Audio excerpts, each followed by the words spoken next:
For the first time in more than a decade, the SKUSA Pro Tour visits Tucson, Arizona, in the outskirts of the Sonoran Desert, and a city that has certainly brought the heat with record highs on the air temps in March 2026. It is a phenomenal facility. Musselman Honda Circuit, 12 turns in total, 0.8 of a mile, 260 plus entries in attendance. And the Superkarts USA Pro Tour, well, they've got a phenomenal facility to kick off their season. 3 total race weekends, Rob. Here's a look at our kart class preview of this 12th turn, 0.8 of a mile layout.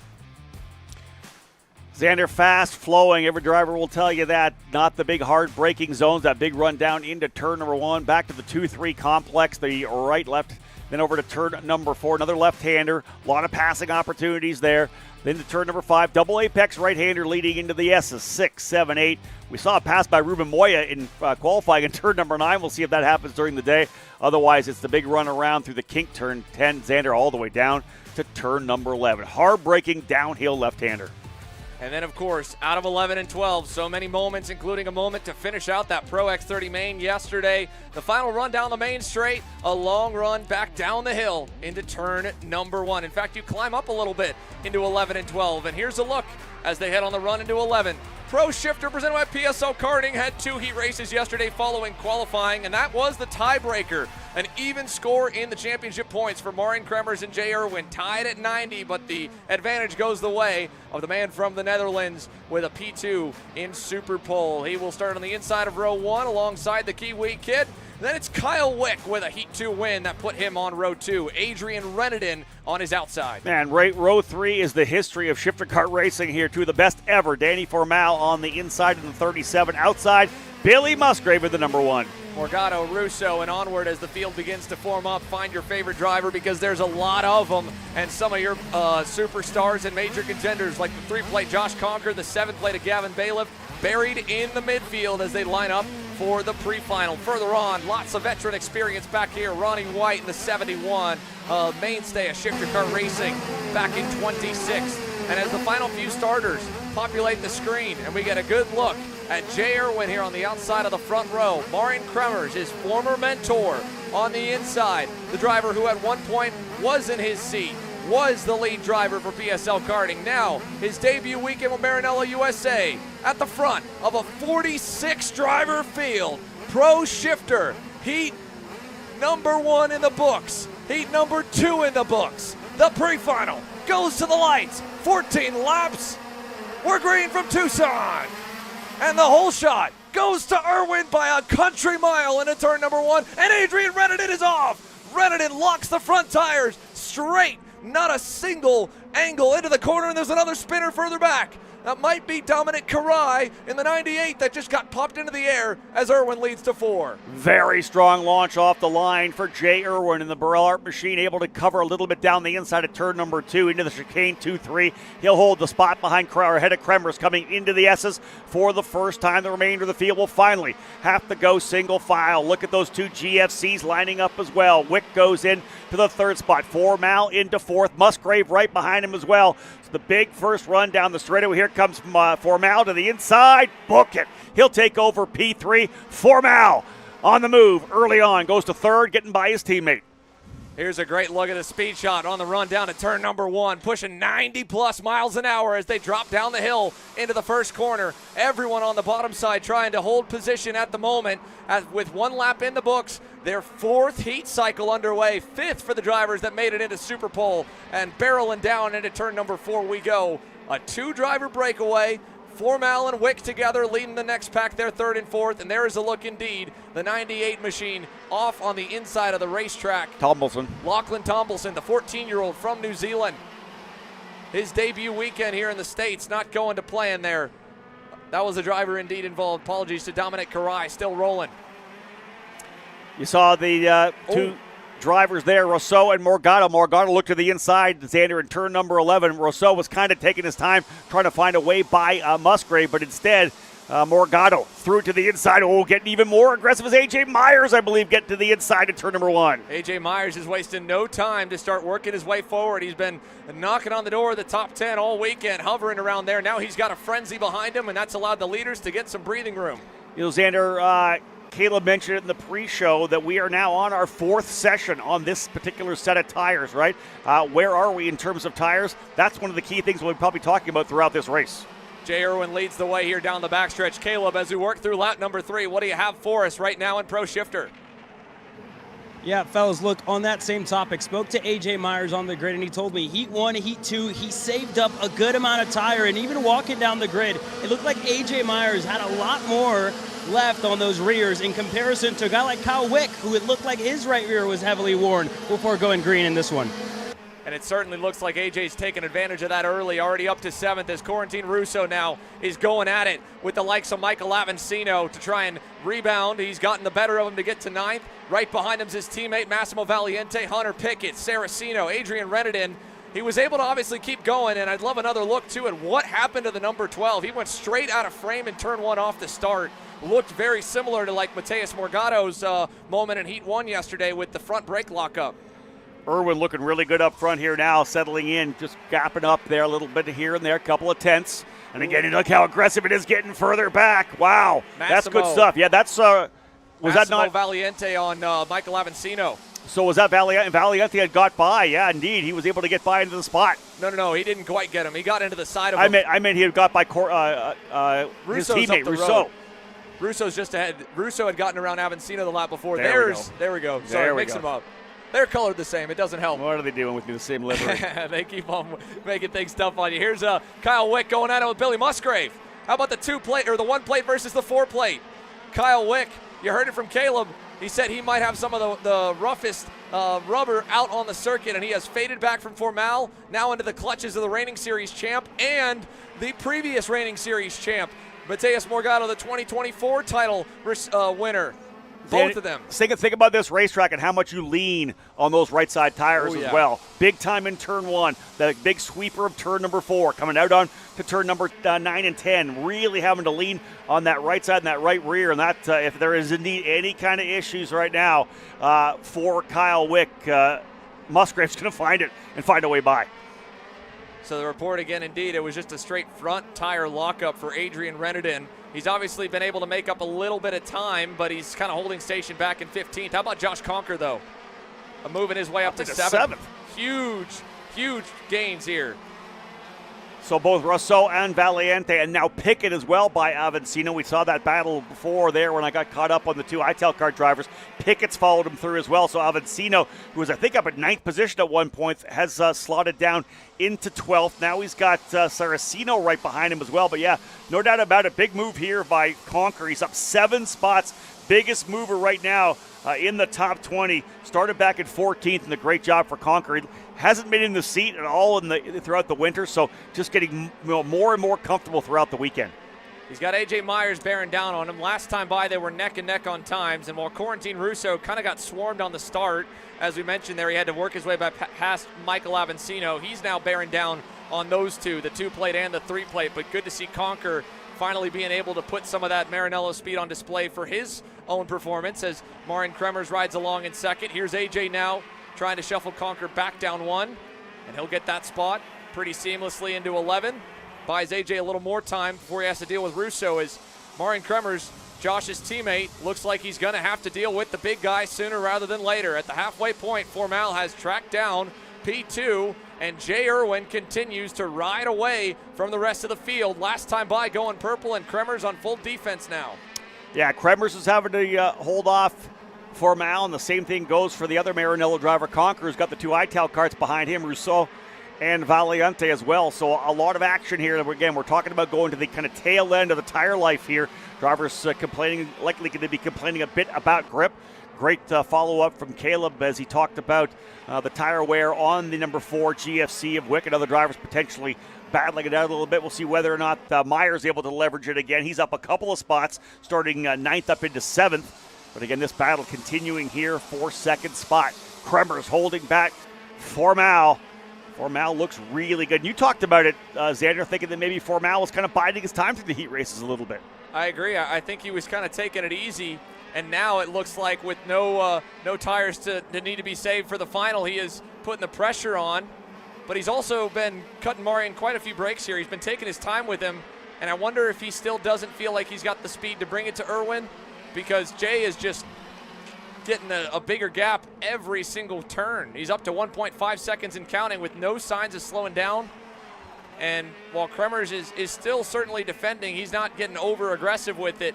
If Formal waits too long, though, he's going to have to deal with the champ. Musgrave is tracking both of them down now as they rocket towards turn 1. Yeah, Musgrave and Morgado both finally able to get by Kyle Wick, so move Musgrave to P4. He's chasing down that battle for second and third. Irwin about 0.2 of a second quicker than Kremers and Formal over the last couple of laps. That's why it's now a 1.7 second lead. 9 laps down, 5 more remaining here in the pre-final. Main event are of course, coming up. Excited to see how this one goes.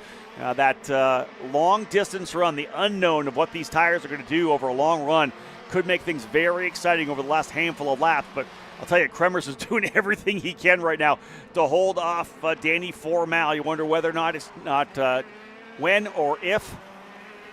Let's see if he gets a move here coming out of turn number 12. He does get a run down into turn number 1. We have not seen many passes here down into turn number 1 in this race here. Waiting for someone to throw it down the bottom. A lot of low lining down into the corner. We saw a lot of inside moves in the heat races. Not a lot so far. No, not a lot. I mean, this is, that is the 22 machine. Another one of the Marinellos that is off. David Carmendi. So Carmendi out, taking pulls out of rough go yesterday, and their teammates right now are both starting to slip a little bit. Conker's obviously faded behind Myers, but he has pulled away from the Kart factory team entries. Here's a look at how the main event grid is potentially stacking up. Irwin, obviously, with the win here would get it. This might be a fight and a swap for second, with the pre-final paying more. Formal getting the job done. Up to P2 for the number 37 here as we cross the line with 3 laps to go, but Musgrave continues to roll forward. Yeah, I was wondering if Musgrave wanted to pounce quickly, and same thing. Kremers had to get chucked up a bit on the outside of turn 11. There's a good pass there for Formal. Very calculated, took his time, a lot of patience, able to go to P2. And indeed, there's the upgrade to the main event grid. That will put Danny Formal back into the outside of the front row, but here comes Kremers, gets back by. And that's why Marion went for it there, not only knowing that they're probably tracking towards the end of the pre-final, but with Musgrave bearing down, he could try to trigger a fight between Billy and Danny. Billy Musgrave not shown on screen. He could leapfrog both of them to get to the front row if he could somehow get to second. He's got the fastest lap time. He seems to still have a ton of confidence, but so do the 2 drivers behind him that are starting to track back up to this trio.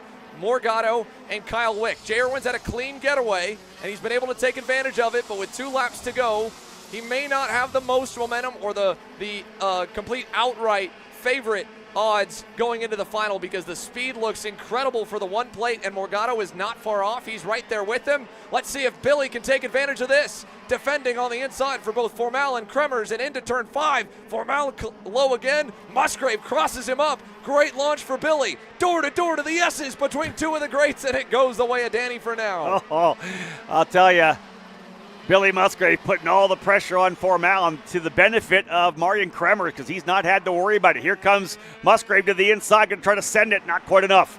Minor cover to the middle of the racetrack there. White flag will fly this time by. It's Irwin, Kremers, Formal, Morgado. Musgrave, Morgado, and Wick. Got to go about almost 3 seconds back. Yeah, 3 seconds back to Myers now in the 7th spot. But this fight is heating up. There goes Formal thinking about the inside there, coming through 2-3.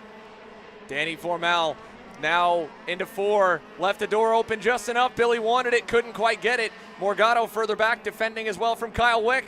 And Kremers starting to really lose the rear there, but he just barely hung on into turn number 5. All the while, Irwin is flat gone out front. This will be a cruise to the end. The fight is on for second, and really, this will decide who joins Jay on the front row for the main event this afternoon. Kremers looks back, sees Formal, covers, Musgrave high, behind them as well, Wick on Morgado.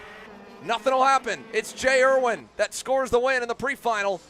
To Kremers, to Danny, who leans over to give a quick handshake there to Billy. Good racing stuff here in Pro Shifter. Lots of respect too, Rob. AJ Myers pretty vocal there coming across the line. Not sure if something might have happened to AJ. He fell back to 9th position, lost a couple of spots. It did not look like a happy camper coming across the line, slamming the steering wheel, again falling back. That moves Valiante up into 7th. Conker goes up to 8th. Myers falls back to 9th. Remember, he was about 4 seconds back, like there was a potential issue over the final lap there. Hunter Pickett coming home in the 10th position, rather. Again, big movers. Valiente and Conquer up 6. Up 10 for Nick Leduc from deeper in the field. Up 10 for Zimming Wang as well, as you got to go deep into the field here. Such a stacked and packed field. 4 seconds, though, Xander J. Irwin got up front. Kremers had to deal with Formal. That allowed Irwin to lay down the laps as flat pull away. Easy going so far for Jay Irwin and New Zealand reigning supreme here in the pre-final. It has been a stellar weekend for him and PSL karting. Again, to AJ Myers losing out not just to Conquer, but how about Massimo Valiente, hot off that top 10 result at the Supernats, now up and into the top 10 here in the pre-final Pro Shifter. Let's go down to the scale lines here as we continue to stroll through the results and show you where your favorite driver may have sorted themselves out.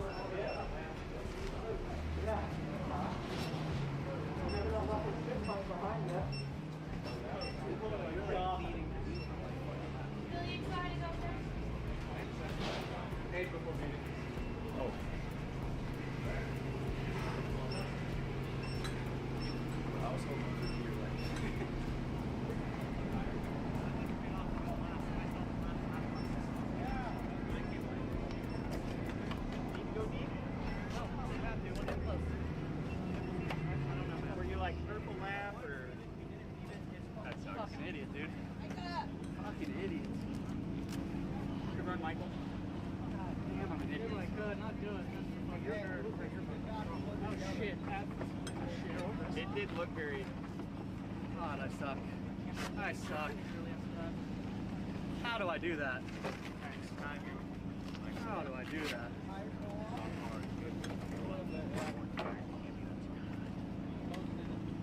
It's embarrassing. Why you gotta keep showing?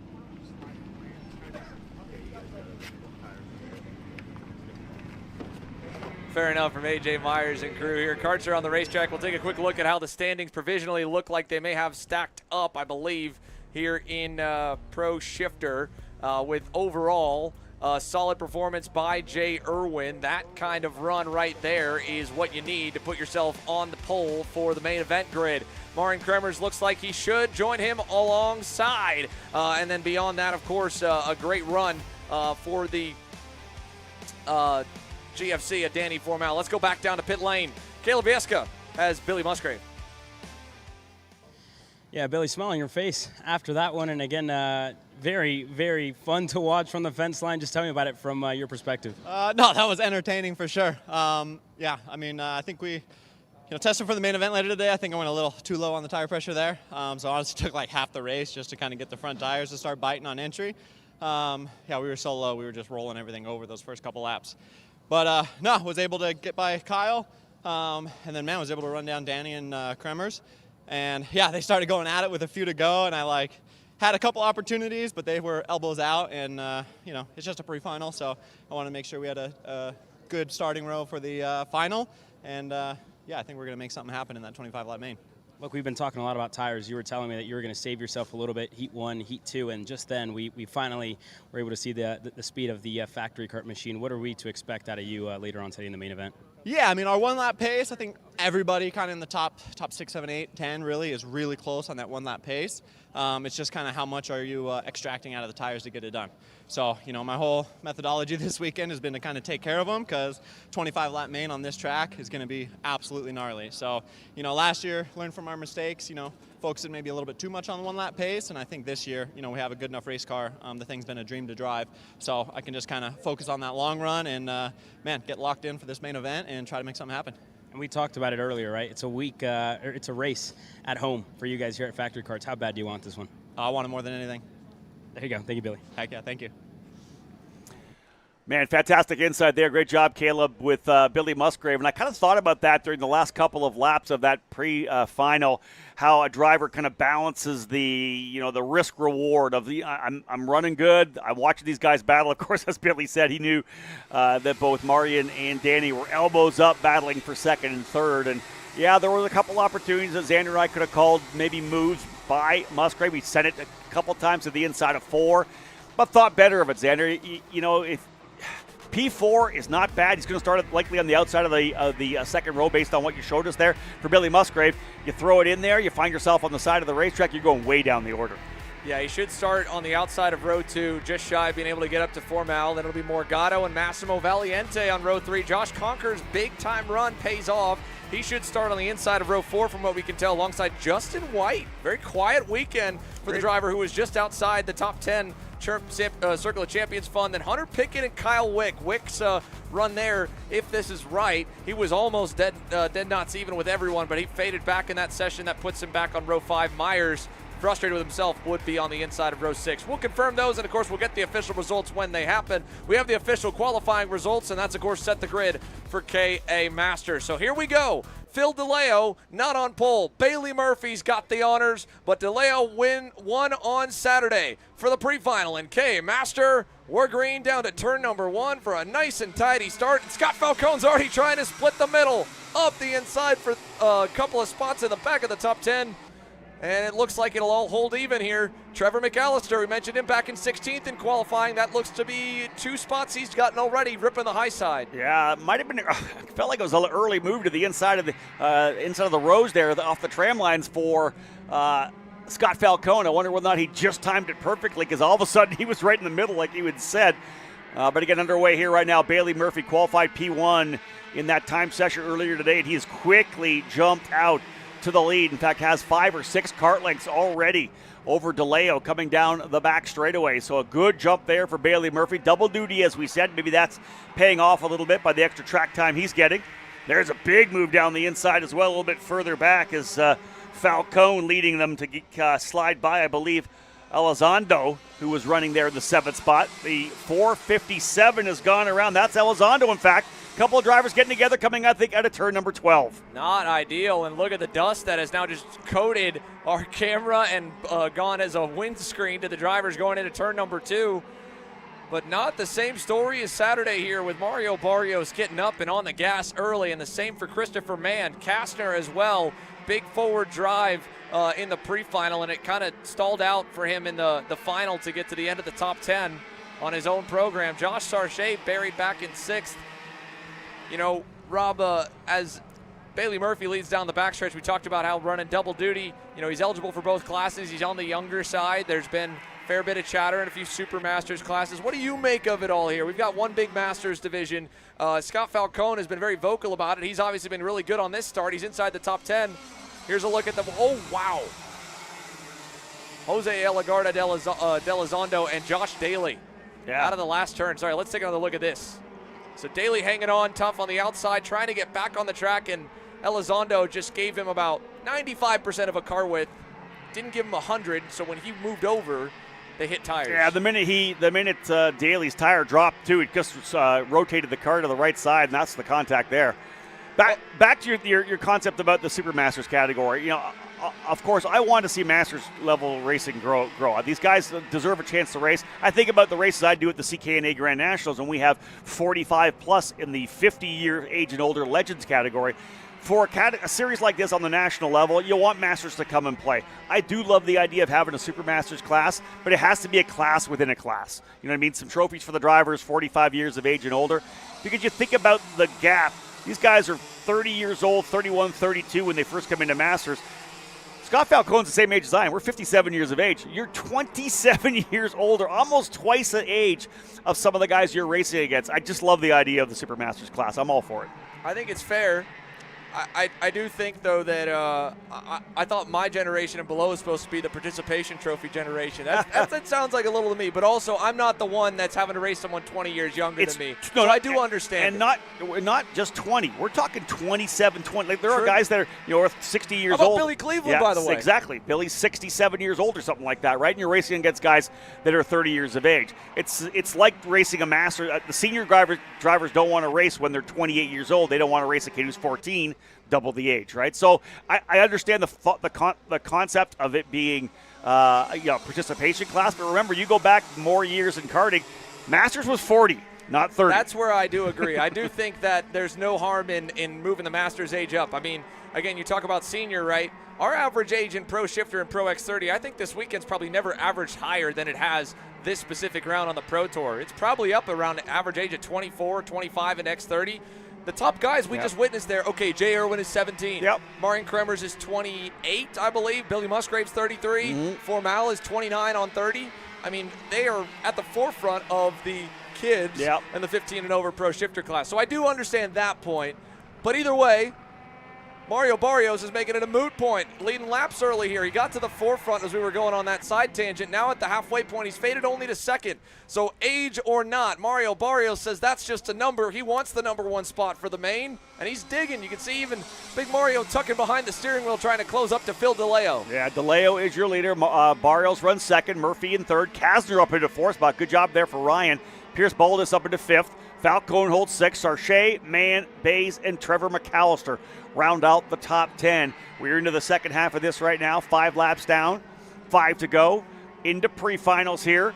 And again, we will roll our way through all the events that we have for you here. KA 100 Master, KA 100 Junior, then Micro, KA Senior, X30 Junior, Mini Swift, and of course, right before the lunch break, the Pro X30 Pre-Final. So a lot of pre-mains here. Wheel-to-wheel racing finally underway here for the second round of this year's Superkarts USA Pro Tour.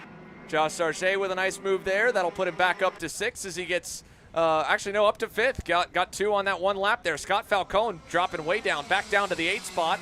Ryan Kastner had just gotten to the 5th and then just quickly lost that to Sarche. Bailey Murphy, top qualifier, now purple. And now it seems like it's similar to yesterday, but swap out Mario Barrios for Josh Sarche in the middle of Murphy and Phil DeLeo with 4 laps to go. DeLeo unfazed by getting shuffled back from the lead early. He's now built up that kind of buffer that we saw in a lot of races yesterday, Rob. A car length to 2 car lengths, especially if you have a half or full car length coming out of turn 5, then you get to the end of the S's, you're probably 2 or 3 up on the car behind, and that's what happened right there. You see how far back Barrios just faded. Yeah, big lap there for DeLeo, trying to set him down here in the second half. We obviously heard from Billy Musgrave about tire pressure. They tried to go a little bit lower on the pressure and too low. When you do go too low, the tire just kind of falls over on its side. But if you go too high, it's going to get heated up. It's going to be fast out of the gate, but not that great later. Look at the move to the inside. Barrios down to the bottom of the racetrack. What do you think of that? Oh, here comes Murphy. He's thinking to the inside of 2. That was late, very late, that he finally released the brake pedal enough for Phil DeLeo to see him. Tip of the cap to Phil for catching him, and equally for Mario Barrios. That was a slick move there, because normally we see the drivers from our camera angle at turn 1 when they're making that pass down the inside get positioned much earlier in the brake zone. I mean, Phil was probably just about to make contact, and he made it still look very smooth in the transition, but Mario Barrios right there. You saw that inside rear hike about a foot up in the air in front of Bailey Murphy. If I'm Murphy, I'm going right here, but he's obviously willing to wait. Meanwhile, Josh Sarche, if the fastest car isn't in front of the top 3, that's good news for him. He's now up to 4th with that pass on Baldus. Yeah, methodical run back forward. He fell back a couple of spots. Sarche did try to get himself back into position. That's more a textbook pass here in turn number 1 at Tucson, whereas you come around the kink, you kind of come through and dive to the inside as the other driver is setting up for the entry point. So Bailey Murphy, who went from the pole back to 3rd, finds himself back up into the position, a little further back in the pack. Watching the battle here with Baldus, Kasner, and Falcone. Back to the leaders, and not surprisingly, we continue to shake it up. Barrios goes back to the front. Murphy thinking about the inside of turn 5. Yeah, it was a weird way to do it. He didn't really set up any wider on the arc going in, but you saw indeed he kind of chopped the exit. But Mario Barrios, not like when Phil DeLeo was leading. He's got them right on him. He knows they're looking to go by, and they're going to freight train him right past him. DeLeo to 2nd, Murphy to the lead. White flag coming this time by. Good battle here in KA 100 Master, 3 deep in the front, and Josh Sarche is trying to close back up. Yeah, I was looking back at Sarche there saying, hey, keep doing this. Let's do a couple more. I'm not quite there yet. He's about, a second back, maybe 8/10 of a second back of Barrios. Probably not going to be quite enough as Murphy goes back to the lead. I'll tell you, this Masters category has entertained us. Yesterday, a great 3-driver battle for the main event. I think it's going to be more than 3. Barrios has stepped up his game today. Sarche's right there. Baldus isn't far back. I think Kasner's going to be in it. The main event's going to be so good for KA 100 Master. And I'll give a tip of the cap here, Rob. We didn't mention it once during their sessions yesterday. No pushback for the KA Masters. This race looks just as it was at the Winter Series. They have maintained the respect and cleanliness outside of one or two hairy moments that honestly the pushbacks wouldn't have changed. This is hairy, though, for the race win. DeLeo, Murphy given room, and Bailey Murphy holds. That was absolutely beautiful. Does Barrios sneak by? Not quite. 0.04 of a second back. They went side by side through that corner, and there was probably 2 inches between them coming through turn number 11. That is just absolute beauty. Textbook display of hard but clean racing in KA 100 Master. Murphy, DeLeo, Barrios, Josh Sarche rebounds to 4th. It's still a net gain on the day here from where he qualified. And then it's Pierce Baldus, Scott Falcone, Ryan Kastner, and onward down the field. We've got one race, now 2 races completed here so far from Musselman Honda Circuit. A dominant run in the Pro Shifter Pre-Final for Jay Irwin, and for KA Master, a much closer field here on Sunday. Bailey Murphy, Phil DeLeo, Mario Barrios, and more, all keeping it close and going at high speed with our ground shot here from Tucson. We'll be back. Hey guys, I'm Chris G. I'm Kart Chaser's driver fitness coach, and today I'm going to give you 3 tips on how to strengthen your shoulders for more endurance and better stability in the cart. Here we go. Okay, so exercise number 1 is the front rope pull-through cable raises. Okay, now this is the upright cable row. What you are doing here is you're picking a straight bar, as you see, and we're working the side areas of our shoulders, the medial. Exercise number 3, the dumbbell shrugs. As you guys can tell, I like to pause at the top before releasing. It's great for your strength, for that wheel stability. It's great for those shoulders and that upper back area. Chris G coaching, race-ready training that carries into real life. That's what we do here. See you on the next one.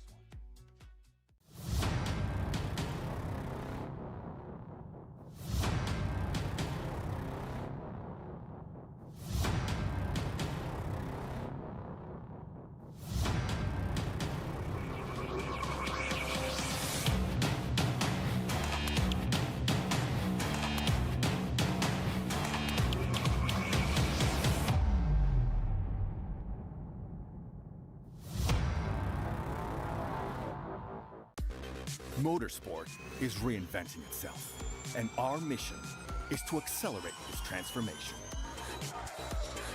so that it becomes even more efficient, cleaner, more spectacular, and more sustainable.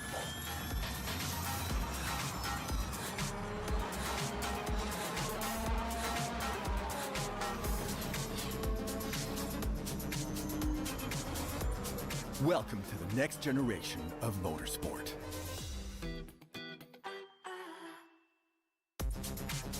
Total Energies and Peugeot co-developed the 9X8, an eco-responsible hybrid electric hypercar capable of outstanding performances. You know, I'm really starting to like this go-karting thing. Yeah, me too. Oh my gosh, can I show you this cute dress I just got? Yes, of course. Oh my goodness, it's so cute. I just love shopping. I love shopping too. Oh my god. Wait, did you guys say you like shopping? Of Yeah. course. Well, dude, I have the perfect place to do that at. ShopPayCara.com. At ShopPayCara.com, you can get free shipping on orders $200 or more. You can get anything you want, like MXC rims, gloves, rib vests, shoes, anything that you need, all at ShopPayCara.com.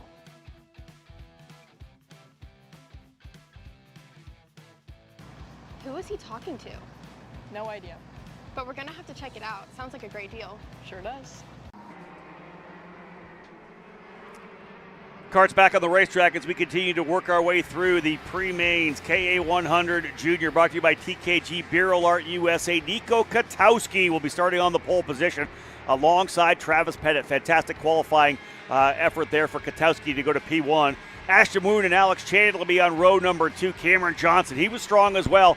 He's alongside Santiago Orioli on row number 3. Row number 4, Colton Schniegenberg and Nathan Golseth, couple of Texans just ahead of 2 more. The Iron Rock, all row 5 of Styles and Orbezo. Then it's Aaron Spears and Tristan Murphy back on row 6. Nathan Ramirez will start 13th alongside Tyron Scott. Sebastian Hauser, who's been right in the middle of the mix throughout the weekend, he'll start 15th alongside Hudson Hidalgo. Then we've got Darren Kidd, Mason Moses, Braden Wagner, and Oscar Goose Wunderl to round out your top 20. Final few rows here to take a look at your 30 driver KA Junior field. They're formed up and ready. Nico Katowski with a pole here, first of the Pro Tour for him. And they are racing down to turn number 1 for the first time today. KA Junior, can we get them all out of the first corner? It's 2x2, pretty even. In fact, Pettit's going to keep second and have a great run at Katowski into turn 2. 1 or 2 drivers going off in the dirt, but I think they're all still rolling, Rob, as we head to 4. It looked like a little contact in the back on Pettit, but he was able to roll the outside of the racetrack and then stay to the far right and hold on to the position. A great start for Katowski, able to get down into the apex, but again, good job for both of the front row starters to come away P1 and P2. Not surprisingly, chaos a little bit further back as the drivers have their elbows up. Single file through the S's for the first time. Katowski will lead him out through the kink of turn number 10. Down the back straightaway. Katowski and Pettit, 1-2. Woon jumps up into that third spot. So great start as we're going still 2 wide, deeper back in the field. Katowski will lead the opening circuit. Yeah, quite a few battles down there into 11. So it's Katowski to Pettit to Woon, and then back to Cameron Johnson with a rocket ship start as they go down into turn number 1. Great opening lap for him. Good for Schneegenberg, up a couple of spots into the top 5. And Santiago Orioli on the Velocity Sodi, holding strong from his 6th place starting spot. Stiles and Orbezo up 2. And I think the only casualty on the opening lap, Rob, was Oscar Gus Wunderl down a handful and Charlie Marone, but they both were still going by the end of the opening lap. Here's a look at Stiles. Solid move to the inside there, turn 4 for the new leader, Travis Pettit. Put it down the bottom of the racetrack in 4, got the run to the outside, and not surprisingly, Katowski didn't push it overall. They know that they want to kind of stretch away here. 5 drivers in the lead group. You go Katowski back into second. Pettit leads. Woon, Johnson, Schneegenberg. Xander mentioned Orioli up on the wheel as well. He's got a couple of spots there to get himself into the front-running group. A little further back there, Clayton Stiles coming on as well. Nicholas Orbezo, yesterday's winner, back in the 7th position now. But it's the RPG driver, Travis Pettit, leading the way. Cameron Johnson there as well, trying to make sure it stays at 5 drivers in the lead group. Here's Schneegenberg. Yeah. Couple love taps on the end of the corner by Cameron Johnson. Unintentional, I'm sure, but didn't want to give up that exit pace that he had, right? No, he wanted to shove him back forward. Like you said, wanted to keep it to 5. So with 2 laps in the books, working 3, Travis Pettit now in command. Can he bring them away and make it down to just 3 out front? These 2 behind are antsy, though. Katowski wants the lead back. And, I mean, again, even though it was an X30 Junior, Rob, when you have a performance like that, you certainly enlarge the target on your back like Travis Pettit probably has right now for the rest of the field here in Junior. You see the front group almost 5 right now, and 6th, 7th, 8th, 9th kind of all by themselves on the racetrack there. You look a little further back. A lot of gap front and aft as you've got Orioli, Orbezo, Stiles. Same with Spears. Spears is 1.2 up on Murphy. Then you get the next group with Murphy, Goldseth, Ramirez, and Scott. Otherwise, the front-running 5 drivers trying to stretch away here now. Orioli on the Sodi kart, a half a second back. In fact, you'll see him coming into the screen there. That's the gap he has there. Probably 8, 9 kart lengths, maybe a little bit more. Just try to see if he can't hold off to the draft, but he may get some help here from Orbezo pretty soon as the battling continuing. This time, Pettit able to find a way by Woon. Surprising move there for Ashton Woon to kind of fade low at the last second on the backstretch. He obviously felt the heat here from Colton Schneegenberg, who takes advantage down at turn 1. Heads up move there by Colton. If you see the driver in front defending when you get to him, you know that they're worried about you. So just wait for them to slip up and go by. Don't stick behind them for too long. Still quite a few crushed in front noses, but I don't think any of them have deployed the pushback bumpers, which are in use for KA Junior, Senior, and Mini and Micro. It is still clean enough, though, up front here, and Travis Pettit doesn't have a single rubber mark on that 802 machine. Just shows you how clean and picture perfect his Tucson weekend has just about gone. Worth noting that outside of this front-running 5 drivers, Orioli and Orbezo trying to close. Orbezo just went purple. So I mentioned about a lap and a half ago that maybe Orbezo was going to be the biggest thing to help Orioli get himself back forward. And indeed, he's the fastest driver on the track, 52.6 last time by. A couple of tenths of a second by those in the lead. Orbezo does a 52.4 now, another 0.2 of a second. So no doubt about it, the drivers running in 5th and 6th, or probably 6th and 7th, closing up on that front-running quintet. And they have plenty of time to get there, right, if they stick together. Orbezo, you saw a little narrower than Orioli. Santi's been trying to work with him, and they both are tracking really good lap time-wise, so hopefully it will continue to build with that fast lap of a 52.46. I mean, at this rate, they would certainly get there before the race is over. We're going to have another 4 laps around when they get back to the start-finish line. Yeah, Orbezo went from 7th to 6th on this last lap, so indeed he has made that move, knowing he's a little bit quicker than Orioli. But Xander said he's going to need, I think, a little help from the drivers up front. The pace is there to cut in a couple of tenths of a second a lap, but they're just not racing as much as I think he needs them to be up front right now. 6 laps down, 4 still to go. Last time by again, Orbezo a 52.6, leader 52.4. So he lost a little bit in the overtake on Orioli. We'll see if Orbezo is able to get back into it again. He is up 4 spots. Xander started in the 10th position. Orbezo up to 6th. That's the way to get it done in the pre-final. Tristan Murphy now with the fast time, though, and he's way back, all the way back in the 10th spot. He's up 2 positions, working the back of Styles and with Golseth, who slipped backwards a little bit. In terms of other movers, Alex Chandler, I don't know what happened to him on the start, but he has dropped like a rock. Speed looks okay for him. But the leaders, even though they're starting to really fight it out now, Katowski back out front with help from Woon. They have such a hefty gap out back. There's not going to be enough time really for anyone besides potentially 6th and 7th to get there. 3 to go. Katowski starting to park the bus here on the bottom side. Yeah, that next group, like you said, Xander, 8th on back. That's 3.6 seconds from Orioli to that group. So the top running 7 have a lot of room. But here we go. Now it's time to go to work. Woon's going to go to the inside. He's going to bring 2 other drivers with him.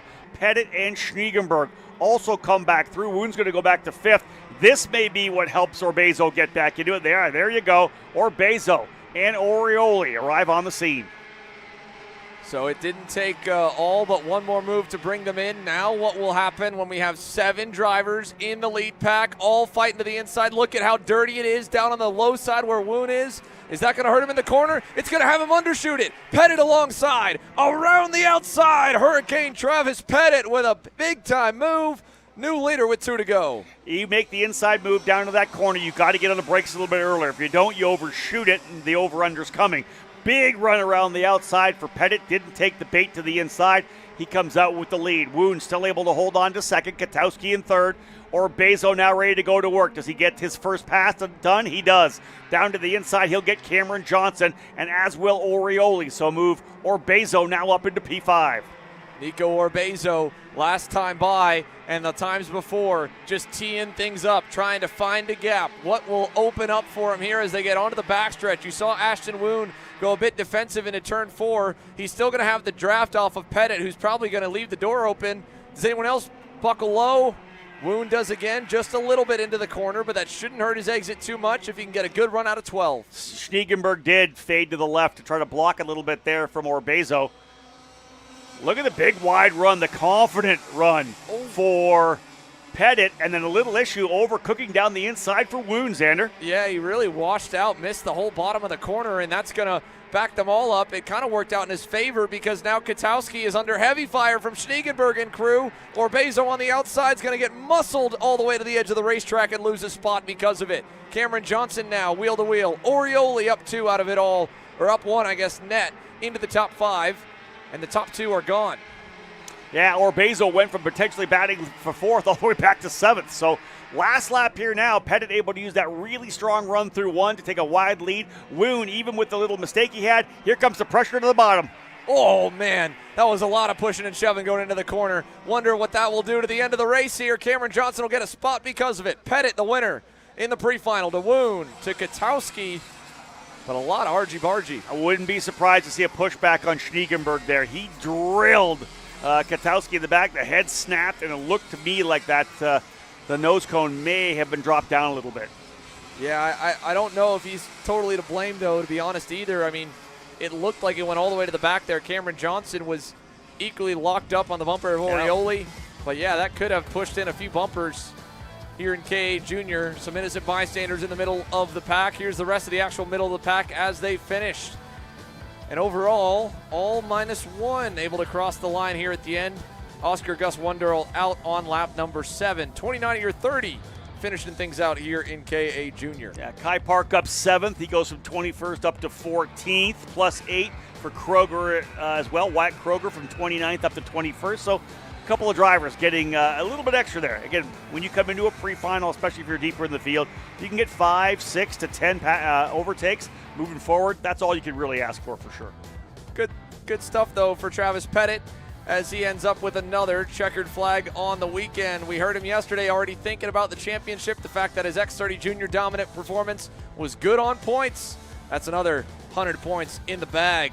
And if you end up leaving Tucson with the championship lead, you get 2 months to ride that momentum wave until we head to the Motorsports Country Club of Cincinnati, nestled in the trees in Batavia, Ohio for rounds 3 and 4 and the Spring Nationals. Long road until we get then, and a long way down this front straightaway to this awesome ground shot. What a great job by the camera and production crew to give us this angle to really show you how fast these karts are rolling here at the SKUSA Pro Tour. Yeah, it looks fantastic. I was just going to say, my first ever trip to the Motorsports Country Club of Cincinnati. I've had That's right. all my conflicts. I've never been able to be there. Looking forward to the hospitality, of course, of the bailiffs. The track just looks so fantastic. They've done so much to it. I can't wait to get there for the first time. It's weird. I'll cross that one off the list. Yeah, think about that. We've been going there now for, I believe, 4 years in total with the first stops of the Route 66 Sprint Series, the Stars Championship Series. We had the 1 year where all 3 majors went back to back to back, SKUSA, US PKS, and Stars.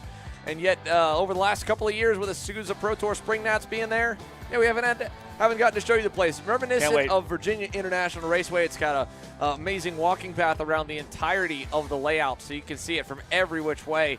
Super cool, very homey feel when we get to go up there. We're excited to head that way in June as well. But first, we've still got action on tap here from the desert in Tucson.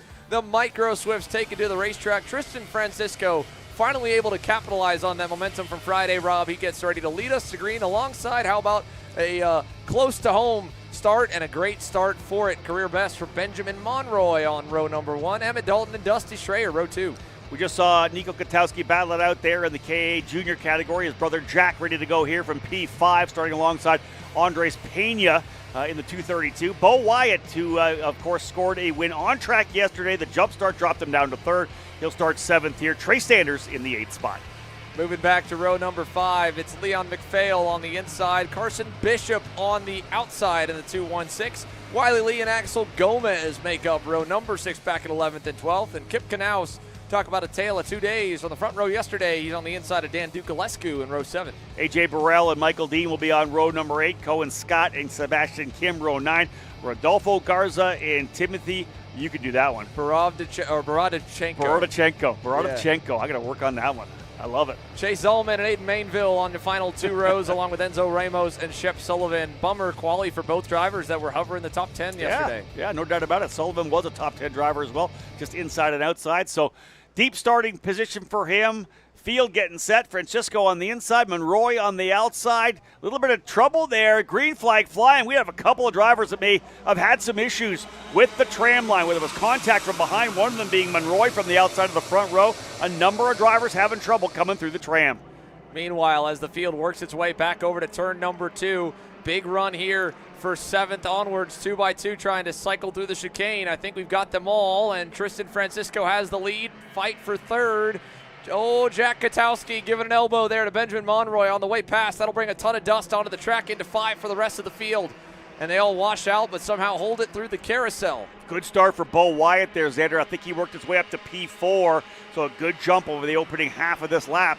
Out of turn number 9, kink turn number 10, and indeed we are running. Big move down to the bottom of the racetrack for Tristan Francisco, and then a couple other drivers, Katowski coming over as well. So a little bit of different line coming through, a little contact on the exit, not much, a little rub. But otherwise, the opening lap finally going into the books as they come across the line. Francisco in that 217 leading the way. Wyatt already making another one. Almost end up getting 2. You got really shoved through that pass by Dusty Schreier, who wanted to follow suit. He won't be able to. And then Leon McPhail able to take advantage in the 255. So the scattering amongst themselves continues as it works its way down the pack. 2x2 here to 4. Can they all stay on the track? McPhail a little wide. So is the 211 as well as Dalton. But overall, good stuff for Tristan Francisco. Jack Katowski into 2nd. His brother Nico standing by down in pit lane with Caleb. Yeah, Nico, look, yesterday the pre-final wasn't so easy for you, right? Qualifying 28th, having to work your way back up to 3rd. The main event didn't go your way, but here, good starting spot for that pre-final and a good finish as well to finish 3rd. Just tell me about it. Yeah, it was a pretty good race. I mean, we changed some things, didn't really work out, so we're going to go back and see what we can fix for the final. Look, X30 and KA, you know, not good results. You finished on track in 3rd in X30. That didn't stick. And after post-race penalties, what do you need to do today to kind of bounce back after a rough opening day here? I think just do the same, because yesterday I did poor in quali, so it was kind of like playing catch-up. But now we're at the front in both, so have good starting spots, and I think we can do good. Thank you, Nico. Thank you. Indeed. Much better starting spots to fight from for him, as well as so far his brother Jack Katowski. He survived turn 1 in the pre-final today, so that's an improvement from Saturday. And he's right on the heels of Tristan Francisco with yesterday's provisional winner before penalties, Bo Wyatt, who seemed to have the field covered on pace, and Bo wants to take advantage of that. Big slider down the inside into 11. He'll stick it, though. Move Bo up to P2. That's textbook here at Tucson. Just that move, the draft down the straightaway, quickly dive it into the apex, and the other driver's nothing to do but open up the corner. Ooh, come across the bow there, though, for Wyatt on Katowski, who had to look down to the inside. All this the benefit of Tristan Francisco, as he's been able to pull a couple of kart legs away from the battle that was at one point, locking those drivers all together. Now Katowski back down the inside. Quick answer back after they all got bottled up, and that brings Andres Marcelo Pena back into the frame on the Kart CRG USA 232. Well, Katowski was going after Bo Wyatt. Now he ends up battling with Strayer. So let's see if he can't press that reset button up. The 3 drivers are up front now, just 2. As you can see that Bo Wyatt is closed back up on Tristan Francisco. And here comes Dusty Strayer. They're going to go side by side. Katowski's going to come across the racetrack a bit there. And Bo Wyatt will go to the lead. Took a few laps to get there. But the fastest car from yesterday's main event now takes command at the end of lap number 4 from 7th to the front. Bo Wyatt leads us back down to turn number 1. Francisco right behind him. And in that formation, if Tristan Francisco stays there and pushes him along, it may be a 2-horse race to the end here, Rob. Katowski on the bubble, I would say, of losing the toe. He's just shy of a second out of the lead. Needs a lot of teamwork to get back up there here from Dusty Strayer. Yeah, we're only coming to the halfway point, but I totally agree. If those drivers line up, they both have the pace. We know what Wyatt showed yesterday, able to stretch away in the main event, only to lose that win with the jump start penalty. But right now, where he is sitting with Francisco on the bumper, man, they could easily pull away and just make this a 2-driver fight. Katowski, though, of course, has the big group behind him. 4 drivers lined up behind him: Strayer, Pena, Monroy, and Sanders. Further back, some moves as well. As you can see, Emmett Dalton going at it with Axel Gomez. Gomez, I think, has a pushback bumper as well on that PSL Bureau Art. They're still duking it out in that 3rd group of karts on the circuit. So 2 together up front, Wyatt and Francisco. Katowski did make some inroads last lap. He knocked it down 1/10 of a second. So they are making progress back to the lead, and they're bringing the cavalry. Benjamin Monroy, even with the off-track moment on the first lap, is in the mix, as is Pena, as is Trey Sanders, who hasn't made a lot of noise yet in the pre-final, but he's right there at the back of the group in 7th. Monroy asking for a bit of help there from Sanders right behind them, so he's able to get it by to Pena, I believe. So, indeed, yeah, he does get by Pena. I was correct there. Katowski still trying to push forward. Well, look at lap times. Last time by 56.5. They were a little bit quicker than the leaders. Katowski, they were 0.8 back. Looks like they've struck it down a little bit here, Xander. We talked about the potential for the front-running duo to pull away, but Katowski stepping things up. That kart coming alive here a little bit in the second half of the race. Certainly is. Jack Katowski on the move and pulling that gap tighter and tighter. 0.2 gain now last time by. 0.533 now. The gap between Katowski back to Francisco. So they, as I said, gapped a couple tenths of a second. We're not quite done here yet. Looked to be just a 2-driver battle, but again, Katowski doing a good job so far. He's got Strayer helping him out. We may have a 4-driver battle before it's all said and done. Could be anyone's guess who ends up winning it if they all get grouped together in the final 2 laps here. Bo Wyatt doing everything he can to try and lead them away, but Jack Katowski and Dusty Strayer are just too fast, Rob. They continue to close in. Look how close they'll be. They'll get a huge slipstream with a great exit for Jack out of turn number 10 down this long back straightaway in the run down the hill to 11. He takes a look over. He sees Dusty still there. They've dropped a little bit back to Trey Sanders and Benjamin Monroy, but those two are still in the tow. So pairs of two up front. Tristan Francisco has waited. He's waited long enough. He wants the lead, and there's contact. A little bit of an argument there, but he gets it done. And guess what else just happened for that? Here comes Katowski and Strayer. 4-driver battle, and it could be 6 because Monroy and Sanders, who run 5th and 6th, just swapped the purple lap. We've got a lot of action going up front. Wyatt goes back to the lead. Katowski up into 2nd. Yeah, so bring Trey Sanders and Benjamin Monroy into this as well. Oh, and look how much dirt there was coming off the back of Tristan Francisco. It is super dirty on that outside curb here out of turn number 4. He had to fall back to 4th there as Dusty Strayer got the better of him.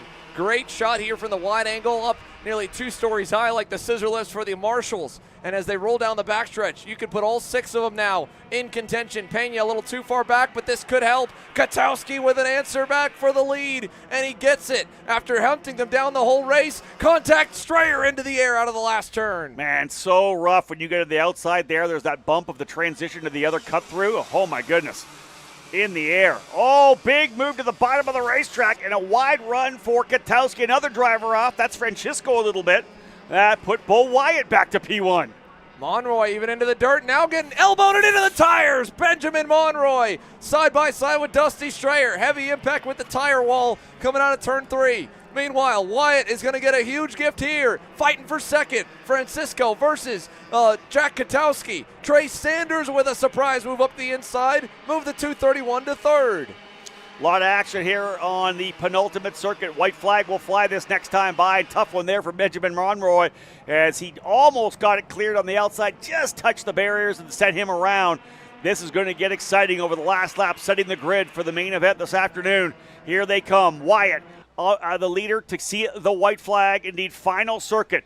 Katowski's got himself up into 2nd. Francisco runs 3rd. Sanders and Pena 4th and 5th. The action all came in turn 1 on the last lap.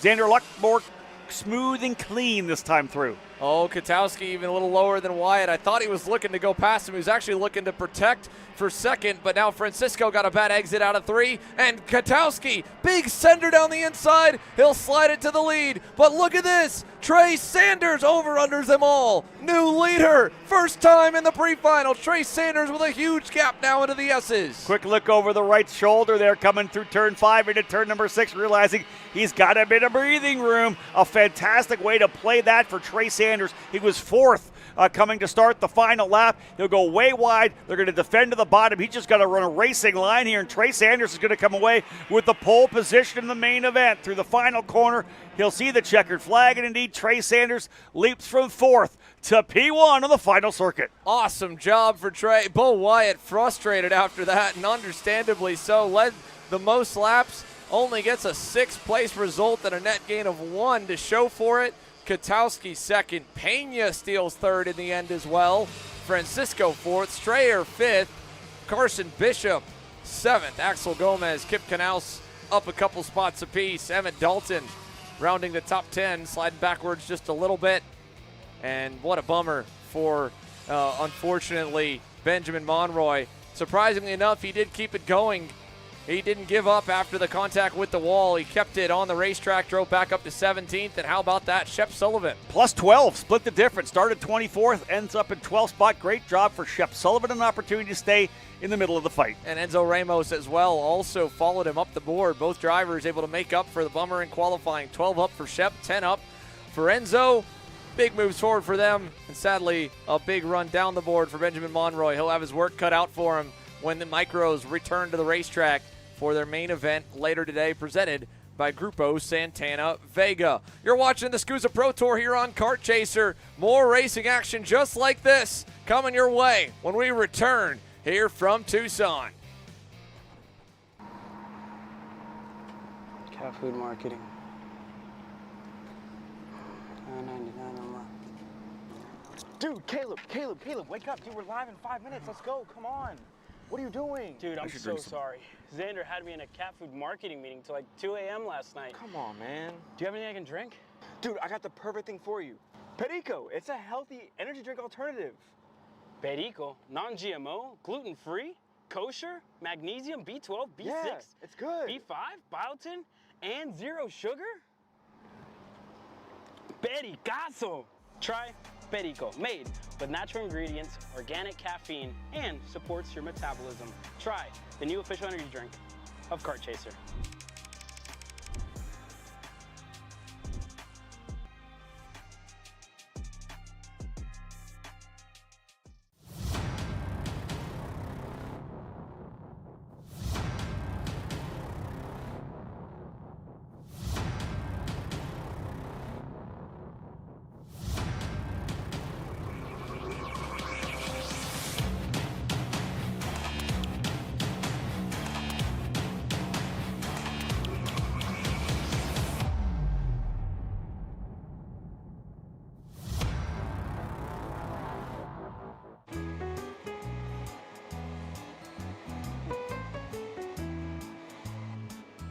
Gee, looks like we're missing the engine. What the hell am I supposed to tag? What do you mean? It's my Greyhound. It's all I need. Where's the rest of it? It doesn't matter. It's a Greyhound. You gotta make way. Okay, you're good. I'm sitting by here with Kyle, our race winner. Tell me how you did it. You were blazing fast out there, and I mean, you don't even have a go-kart, man. Tell me about it. Yeah, you know, Norberg, Schmorberg, the Greyhound-powered Greyhound was great today. You know, it makes the difference. And the team's been working really hard back at the shop, and, you know, just shout out Greyhound. Thank you, Kyle.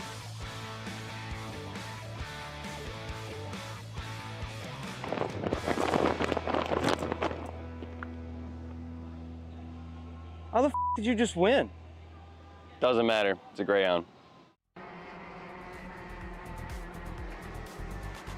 Double the size of the grid from the micros to the KA100 senior class presented by Kart CRG USA. Paulie Massimino, yesterday's winner, starts on the front row, and a driver who was absent from action yesterday, Ruben Moya, out of the slow group, qualifying P2 overall. Little sizzle and Chase Hand on row 2 with Isaac Malcutt on the inside.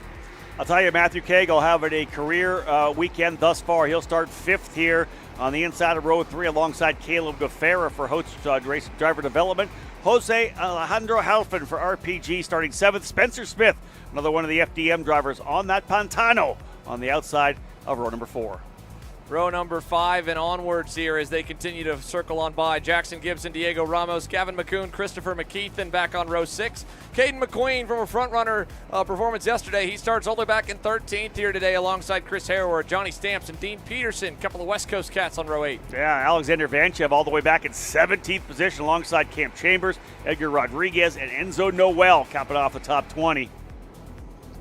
Moving on to row number 11 here, Chase Gassiet, Lee, and Owen Luther, and we'll keep it going all the way through the 46 driver field as they form up and get ready. It's nice and slow. It looks like we've got them all. The last time they were all together it was a little bit hairy down here at turn number 1. Hopefully this start is going to be good as we look to the head flagman for KA Seniors pre-final from Sunday. Round 2 is green.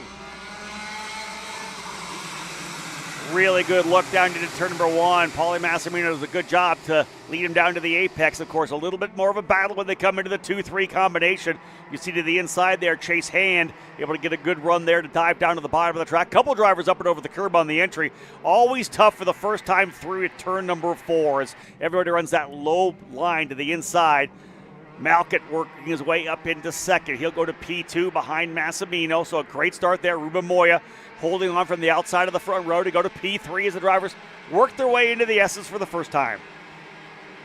All good now down the backstretch, but unfortunately all too close, and Paulie Massimino feeling the heat, goes low. Moya's going to try the high side. Deep on the brakes and around the outside from 3rd to 1st. The Spanish Salmon takes over at the end of the opening lap and leads us on the front stretch. Quick look behind the old couple drivers together further back. Ramos involved, one of the Nash machines involved as well, dropping back. Might have been Gavin McCoon.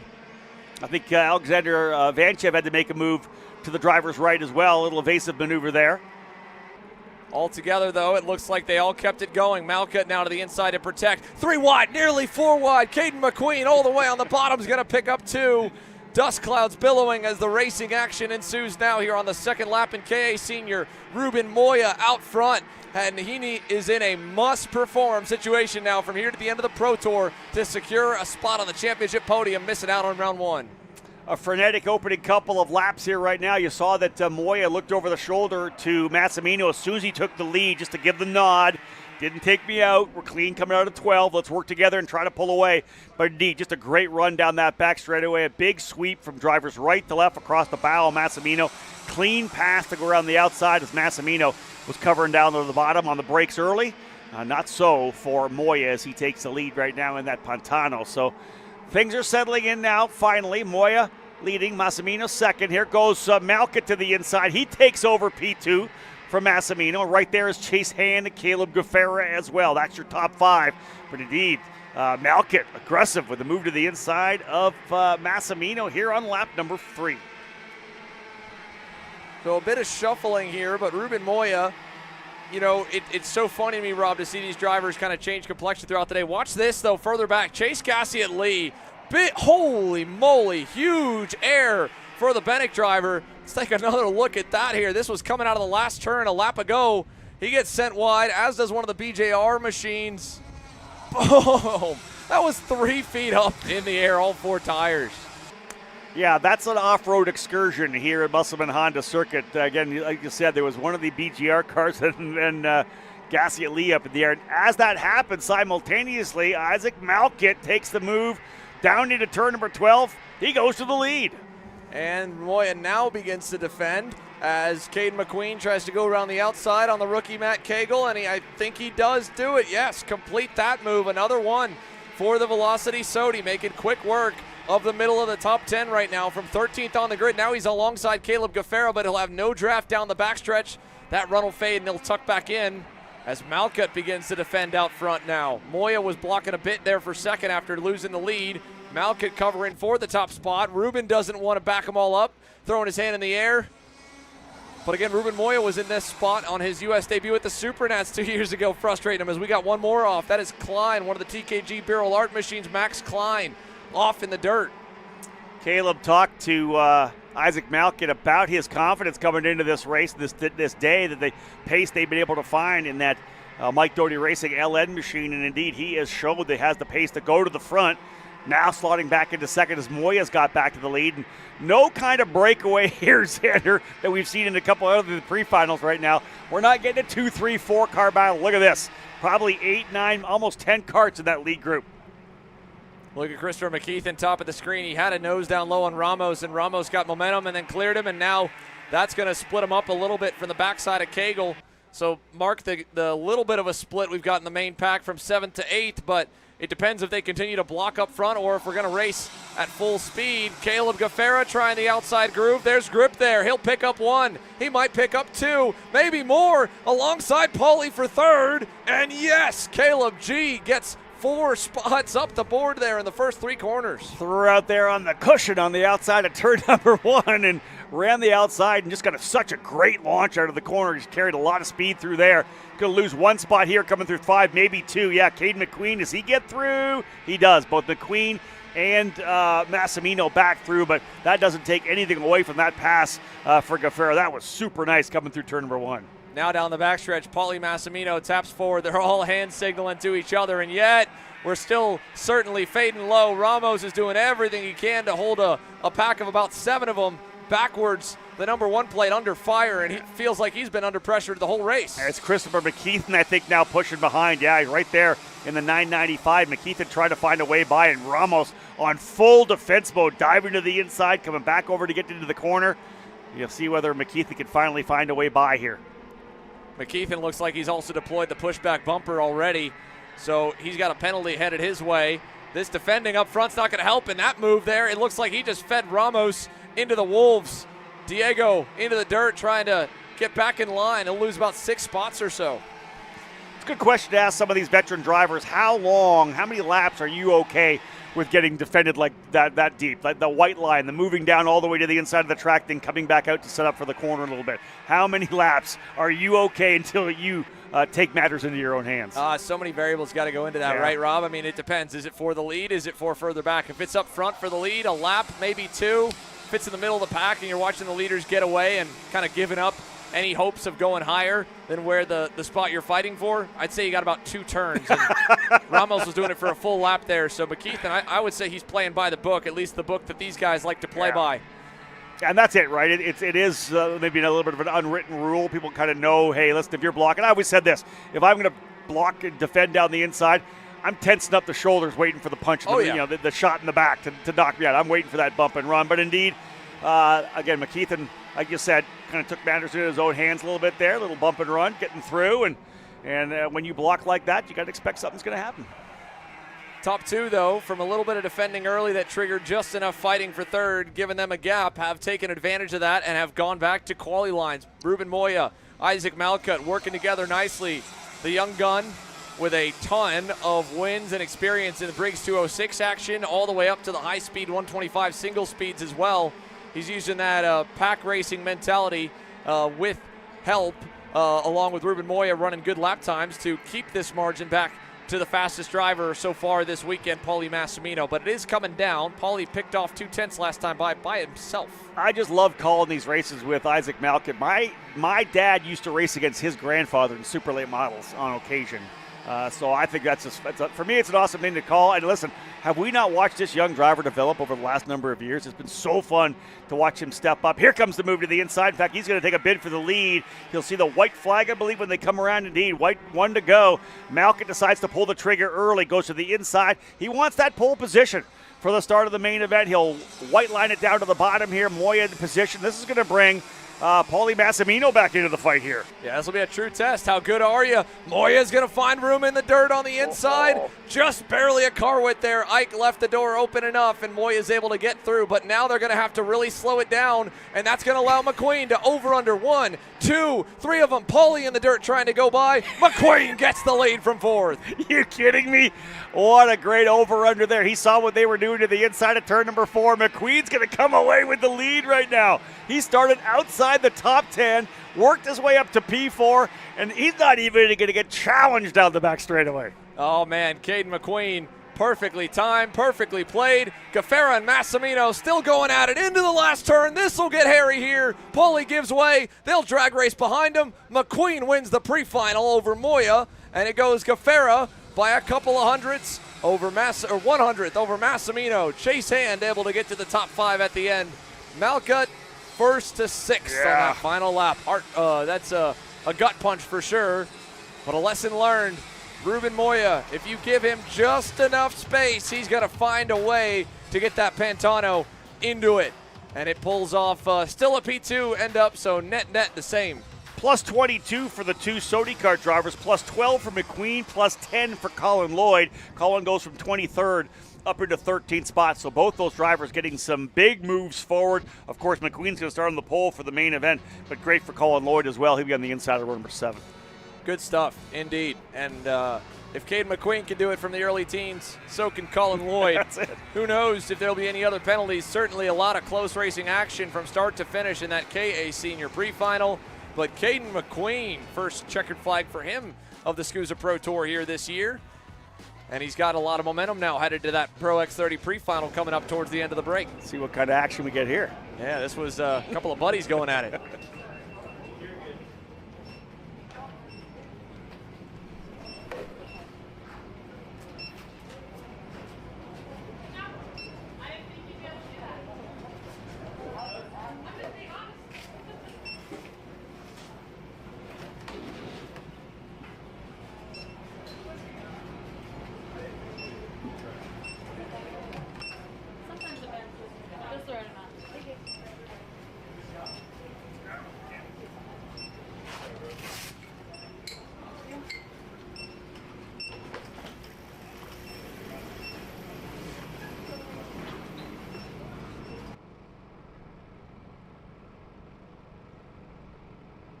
Well, nothing much. We expected a bit there, but I think at the same point, the fact they finished still 3rd and 4th, still good.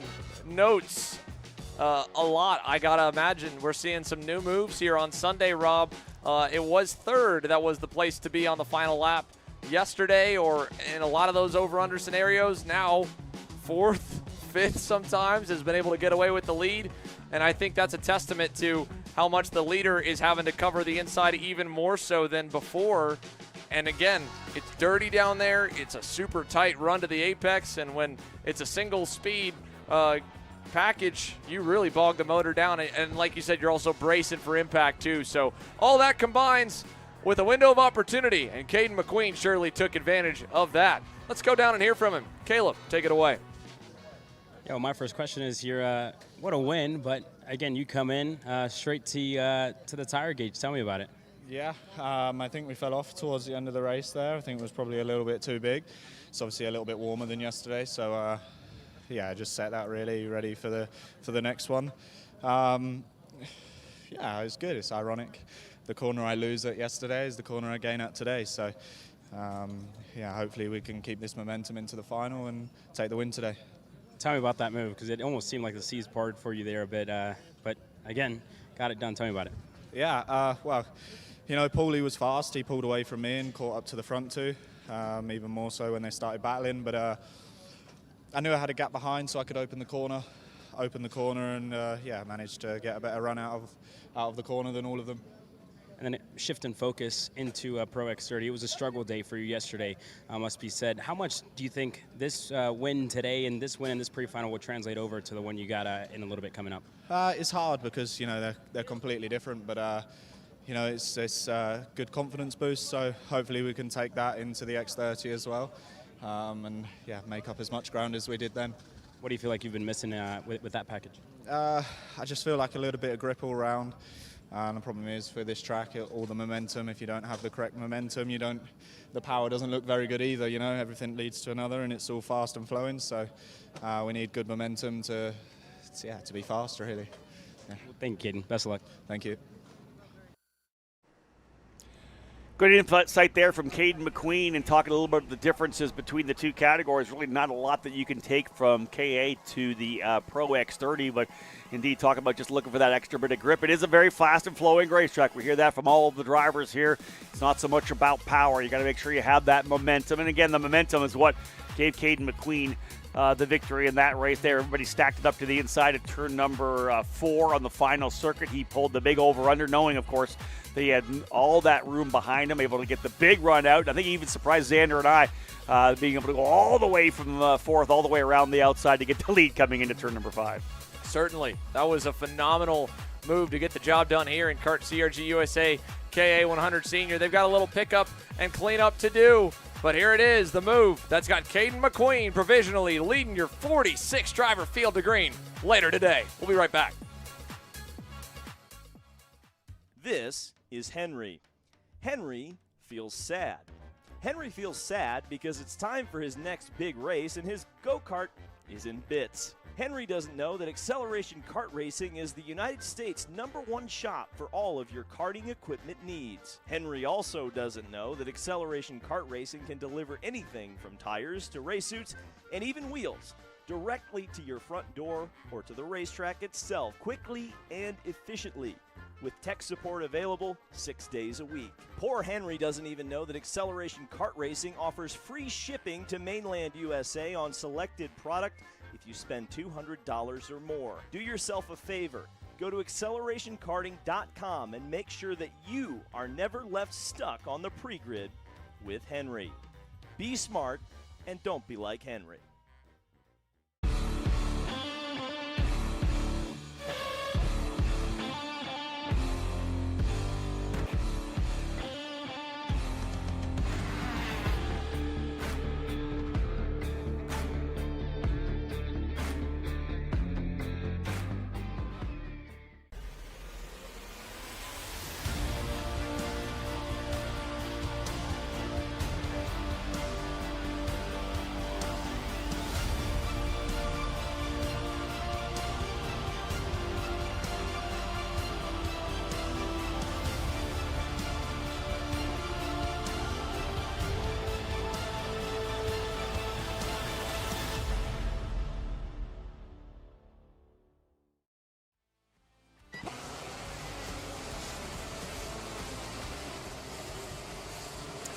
So back at it again here with the drivers getting ready to go in the pre-final for X30 Junior. Action Wound really starting to pick up the momentum on the weekend. Qualifies on pole alongside Nico Kotowski. Good speed out of Nico as well.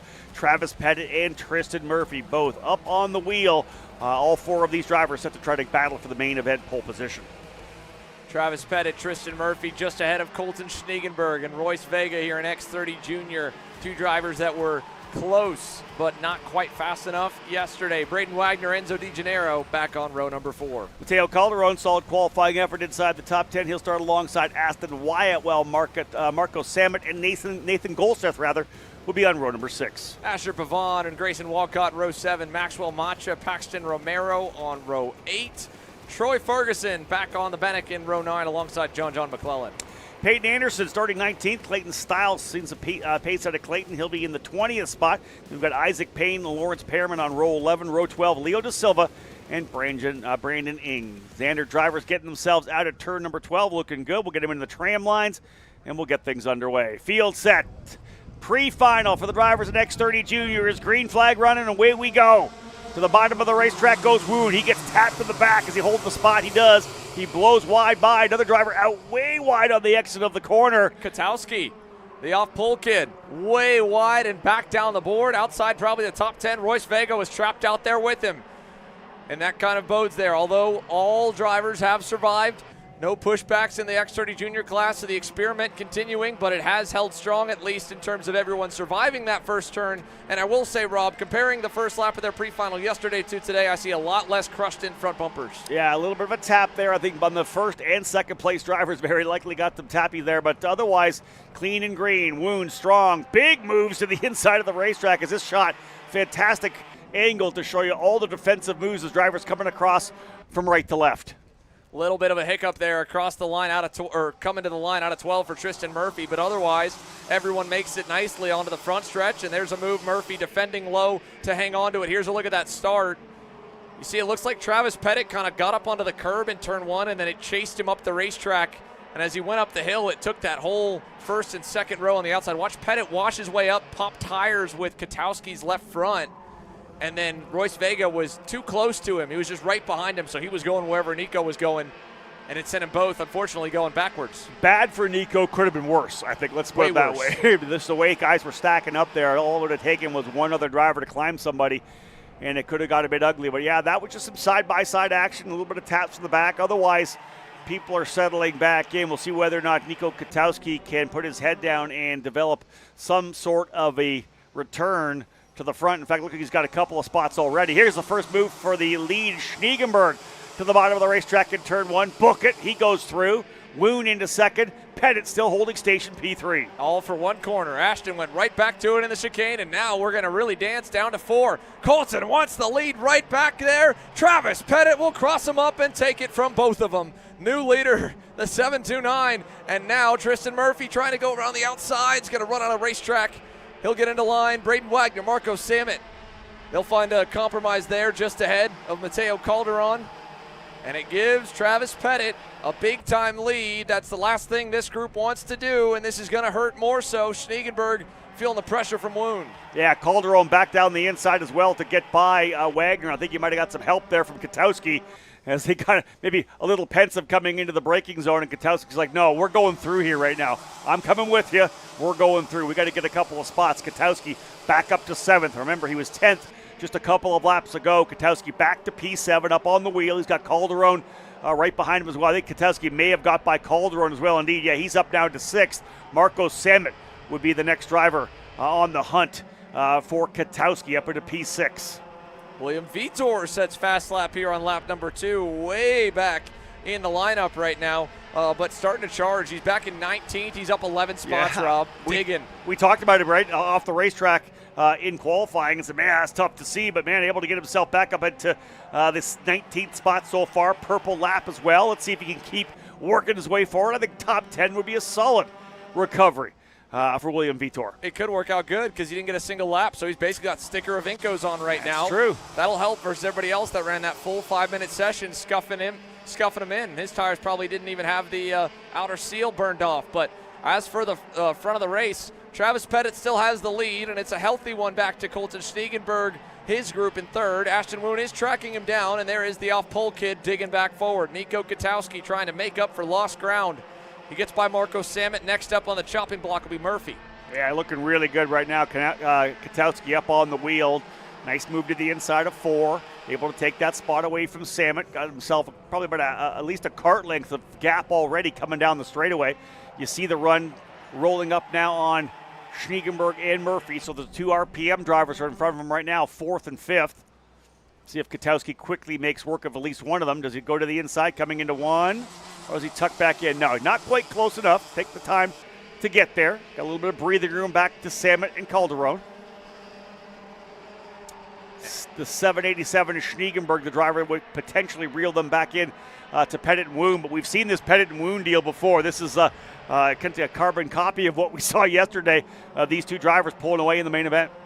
And what will be the difference in today's performance or decision-making from Ashton Woon? I mean, you watched him, you studied him for 22 straight laps in yesterday's final. You couldn't quite have enough to fight him at the end. Are you going to push him this whole pre-final to at least just set yourself up for a chance to do things over in the main, or do you want to try some things here in the pre-final? Do you want to get ahead of him now and break his rhythm up a little bit with 4 laps to go, because you still have plenty of time? For the moment, he seems content to ride there, and that might not be the worst play, because Nico Katowski is still carving up this pack like it's nothing. He just got 2 on that last lap. He got by both RPM drivers. First Murphy, then Schniegenberg with a move to the inside. So Katowski, who fell all the way back to 10th after getting shuffled to the outside at turn number 1, has scrapped his way back over 6 laps to get himself up to P3. And there we go, right on display. First Pettit defended into 4, and then Woon said, all right, if we're going to race, let's race. And he passed him into 5. Travis kind of shrugged at him, said, dude, we could get away, but that worked out good for Travis yesterday. It didn't work out good for Ashton. Don't block me. If you're going to block me, then we're going to battle. Same thing as Pettit's going to go right back by unless Woon tries him back up the inside. Oh, that is cool. What a nice run up the hill for Ashton Woon to hang on to the lead, and now they've got to worry about Katowski. Let's see if Nico can catch him sleeping. No, they felt him.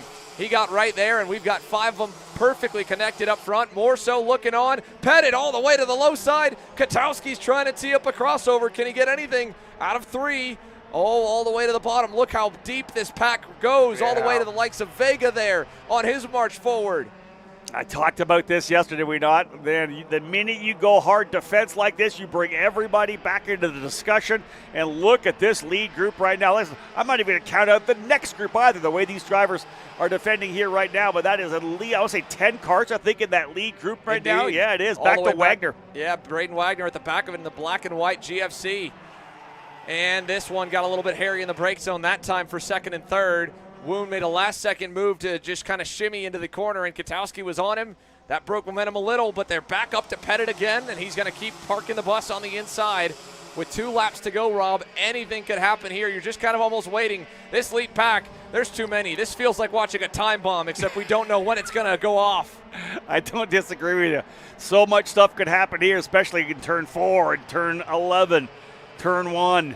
The passing zones we've seen mostly used. I love this pass in turn number 2. A number of drivers have used that move to the inside of 2 to be able to get that big run out of 1.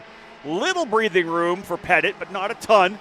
Woon still holds the spot. Katowski, I'm surprised he hasn't got more aggressive as well, but like we said, just a little bit of action both sides. Yeah, he's actually having to be a little more defensive now.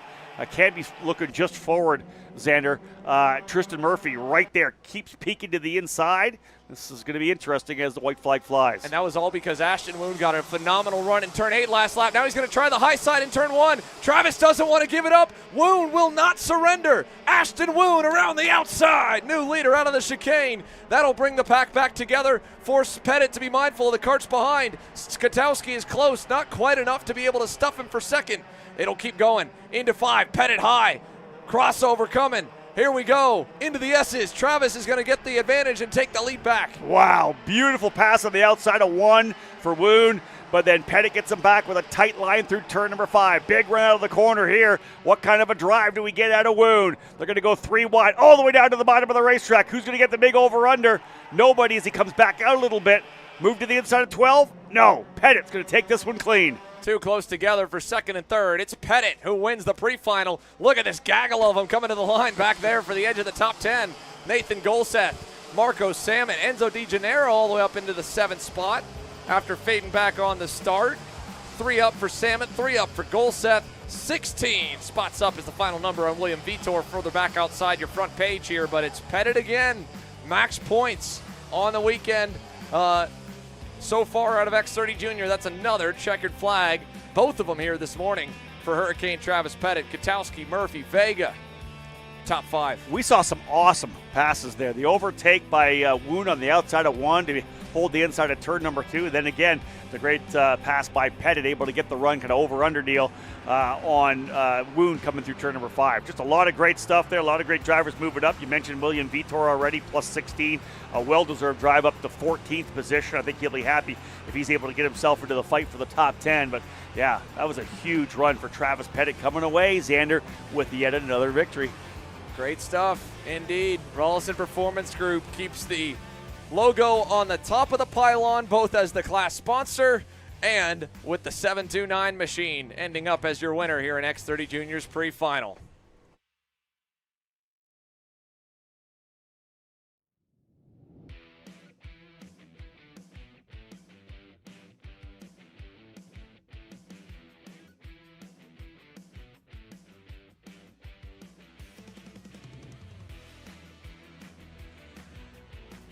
Mega Power Racing Engines, Mini Swift down on the grid. Great shot at Brody Stoffel in the 1-2-9. Getting the final words of advice there from Phil Pignataro, who's been wrenching on the 1-2-9, and he has shown good speed, but we have not seen a Delta like this all weekend when it came down to qualifying. What a lap it was for Mason Brody to get onto the pole in Mini Swift. Here's a look at everything coming your way, folks. We've got their pre-final coming up here any moment. Pro X30's pre-final will shortly follow up.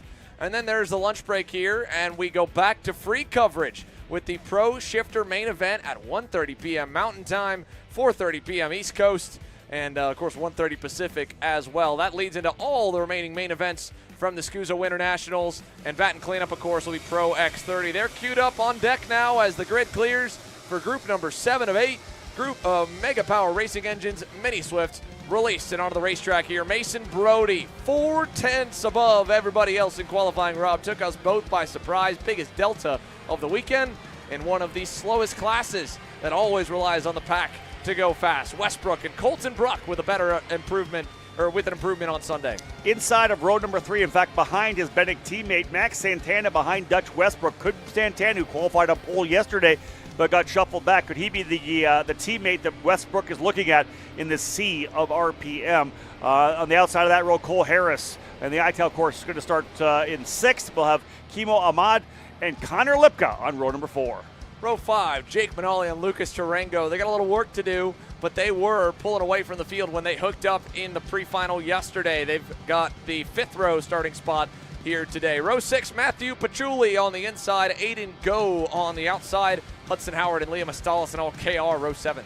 Axel Tibbs and Forrest Blair, it's all GFC on row number 8. Caden Cladera and Chase Rittering on row number 9. Jet Fisher and Sam Chavery rounding out the top 20 starters here in Mini Swift. A handful more to go. Just the final row. Lachlan Postel and Samia Altair Sanchez on row number 11. 22 of them lined up for action here for the 8 to 12-year-old division. And an all black and red Nitro Kart front row. Mason Brody on the right in the 109. Brody Stoffel on the left. Both already have wins this year. They would love to add another here today in Tucson. We're ready for action. 10 laps, put it on the board. The Mini Swift pre-final is green down at turn number 1. Inside row getting the best run. Big issue there for Brody Stoffel. He's not able to get it to turn into the corner. He goes well back. Going to lose probably 6, maybe 7 spots. But a good start for Mason Brody. He'll go out to the lead. But here come the Bennecks of Santana and Westbrook. Westbrook goes into 2nd. Santana up into 3rd.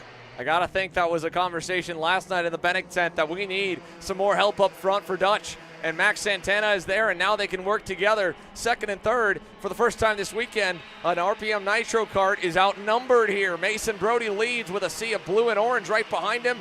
Then you'll find his first teammate. Phenomenal start, by the way, for Jake Manolio. 9th, already up to 4th and digging. His teammate defending here for the lead, Brody Lowe. And around the outside, Dutch Westbrook. Not even close. Huge gap he'll have coming to the front straightaway. Like a rocket from the right to the left as he goes through to take over the lead. Santana was thinking about trying to go by as well. He slots into the 3rd spot, but what a fantastic pass there. Oh, no. Problems here, the 190 machine. That is Matthew Pachuli on the Nitro Kart. heavily damaged front nose cone. Otherwise, clearing away here in green, working lap number 2. Dutch Westbrook leads the way in Mini Swift as they're 2 and 3 abreast. Hudson Howard on the bottom side, still trying to sort themselves out. Max Santana battling as well. 2 by 2 through 5. They'll get single file in the S's. It'll give us a moment to catch our breath here as the Bennicks go to first and second. Westbrook and along with that Santana. And we go down to Caleb Viesca on pit lane for the aftermath of X30 Junior. Yeah, thank you, Xander. I'm standing by here with Ashton Woon. Ashton, you know, we came off through the scales and you looked a bit frustrated. Just tell me, right? Just came second to Travis. Yeah, I feel like I raced as best I could. It just felt like my motor had not enough bottom, but I probably could have defended a little better, but I'm very happy with it. And again, yesterday was a win going your way after post-race penalties, and this is a year where you're also looking for a championship. Tell me about the mindset here in 2026, looking to get a couple in the junior ranks. Yeah, looking to get a couple championships, but I just really got to focus, and I really got to listen to the team and really look at my options. Sounds good. Thank you, Ashton. Thank you. So Ashton Woon again, obviously wanting more. You'd think for most drivers there, a result like that in a pre-final on paper would have him smiling, but that is the determination of a driver who wants to win the championship and who wants to win today's main event, Rob. Yeah, this is it. Pre-finals are pre-finals. You got to win main events, right? You like starting on the pole, but you got to stack those wins if you want to be in championship contention when we get to the Summer Nationals in July at Newcastle Motorsports Park.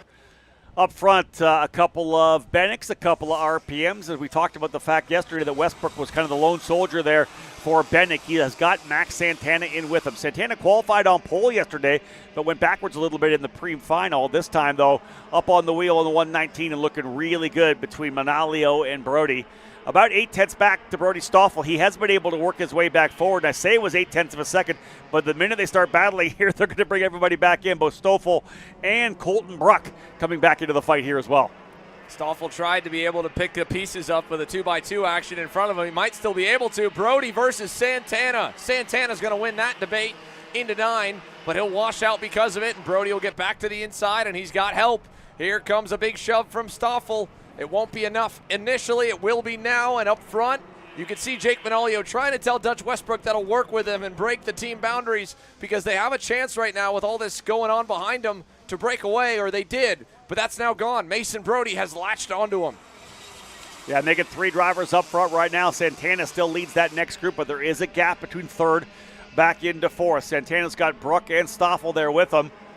You can see the 109 of Mason Brody moving forward here, now up into the 2nd spot. Started on the pole, wants to get back there. Fell back a bit early, but we're still just in working lap number 5, so we'll get the halfway point, halfway flags when they get back to the stripe. So still a long way to go.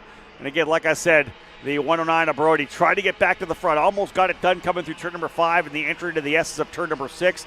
But Dutch Westbrook able to hold them off once again.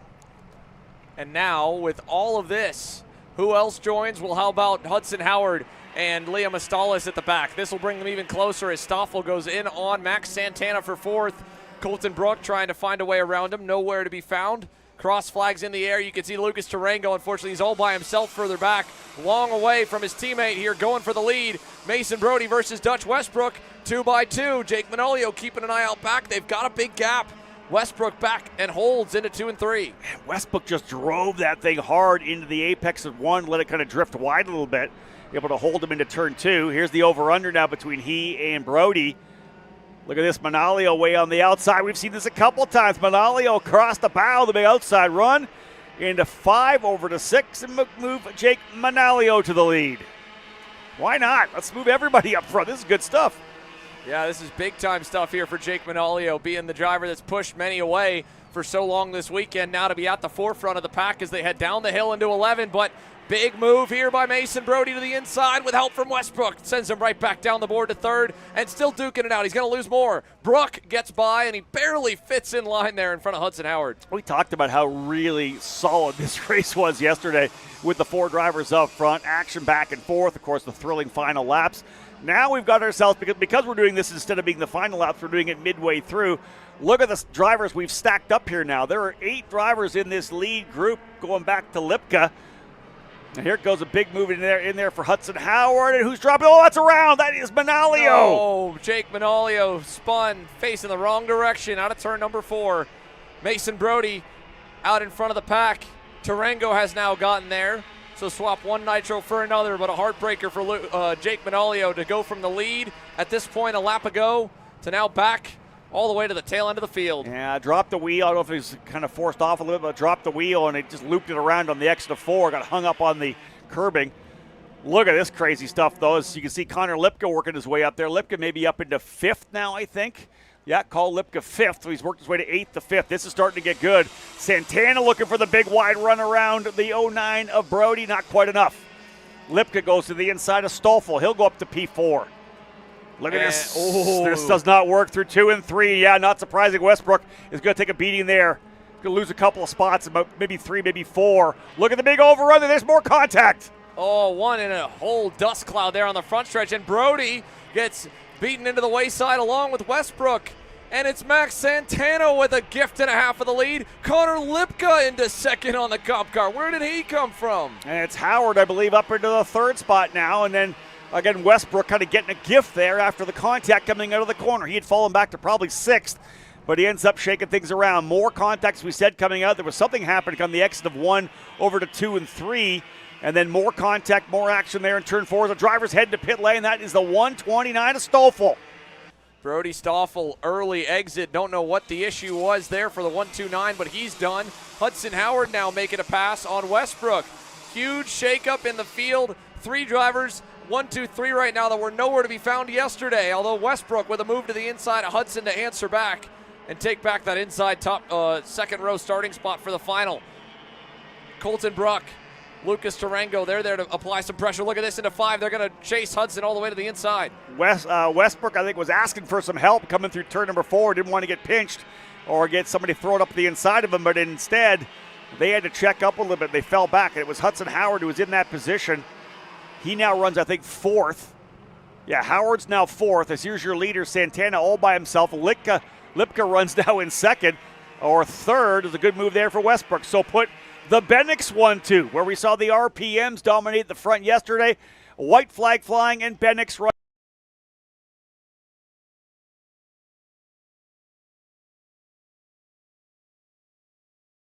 First and 2nd. Big moment there coming out of the last turn. That was one of the GFCs that just went way wide. Forced Blair potentially. Yeah, so the Mega Power Mini Swift class continues now into the infield. Look at this, Connor Lipka. Look at the inside of Westbrook. Not going to get that one back, so it's Westbrook able to get into 2nd. Colton Bruck still defending from Tarango into turn number 4. Hudson Howard getting a huge gap because of it. Big lead for Max Santana. Again, gifted a bit there from the accident or the incident happening coming out of turn number 4. He emerged with the lead, still runs strong. There is Bruck and Tarango 5th and 6th. Leaders coming out, though. Yeah, really, that's the only battle on the racetrack right now. Everything's pretty much clean other than that. Santana, Westbrook, Lipka, Howard, then the Bruck-Tarango battle. So Max Santana to the line will score the win here in the Mini Swift Pre-Final over his teammate Dutch Westbrook. Bennix 1-2, Connor Lipka, the lone comp card, into 3rd, Howard 4th, and Colton Bruck rounds your top 5. Couple of big movers towards the back half of the field, moving the chains, most notably, though, in the front half. 9 up net for Hudson Howard here, 5 up for Connor Lipka, 4 up for Tarango, 4 up for, as well, Aiden Go on the Parolin, and then on the second page here, up 7 and up 6 for up 7, for Lachlan Postel. Heartbreaker for Jake Manalio, but he kept it going. Will end up P16. So Mini Swift done and dusted, folks. We're ready for action one more time before a break in the on-track activity. Pro X30 presented by Nash Motorsports, getting ready to roll here any moment. 10 laps on tap when we return from Musselman Honda Circuit. Joe Turney leads the field to green. Paulie Massimino wins the Wisconsin Grand Prix. James Overbeck on start number 2 gets win number 1 in OKN Stars. On track or off, Brandon Jarsekrak Racing delivers elite performance. Led by 4-time Pro National Champion Brandon Jarsekrak, our team masters driver coaching, data-driven analysis, and mechanical precision at every national event. Contact us today at BrandonJarsekrakRacing.com.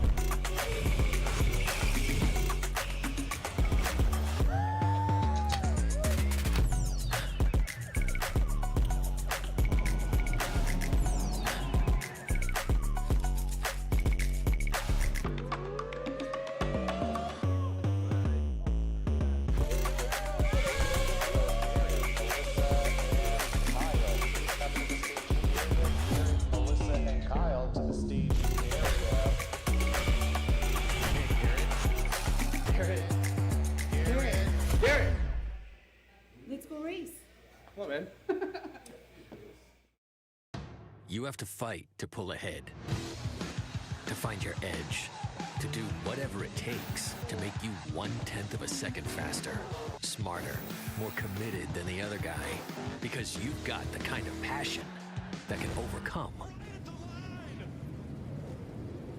the impossible. And we've got the most powerful performance race fuel available to help you do it. Sunoco Race Fuels. Take the lead.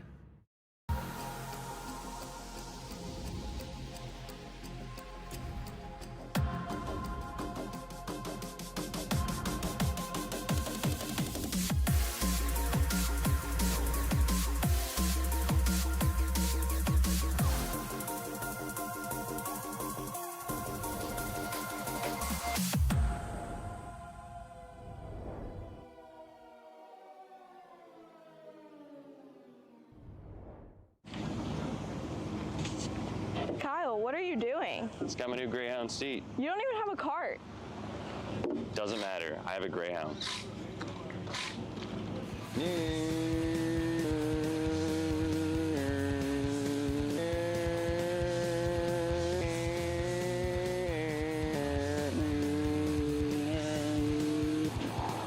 Look at this Kyle Cuthbertson.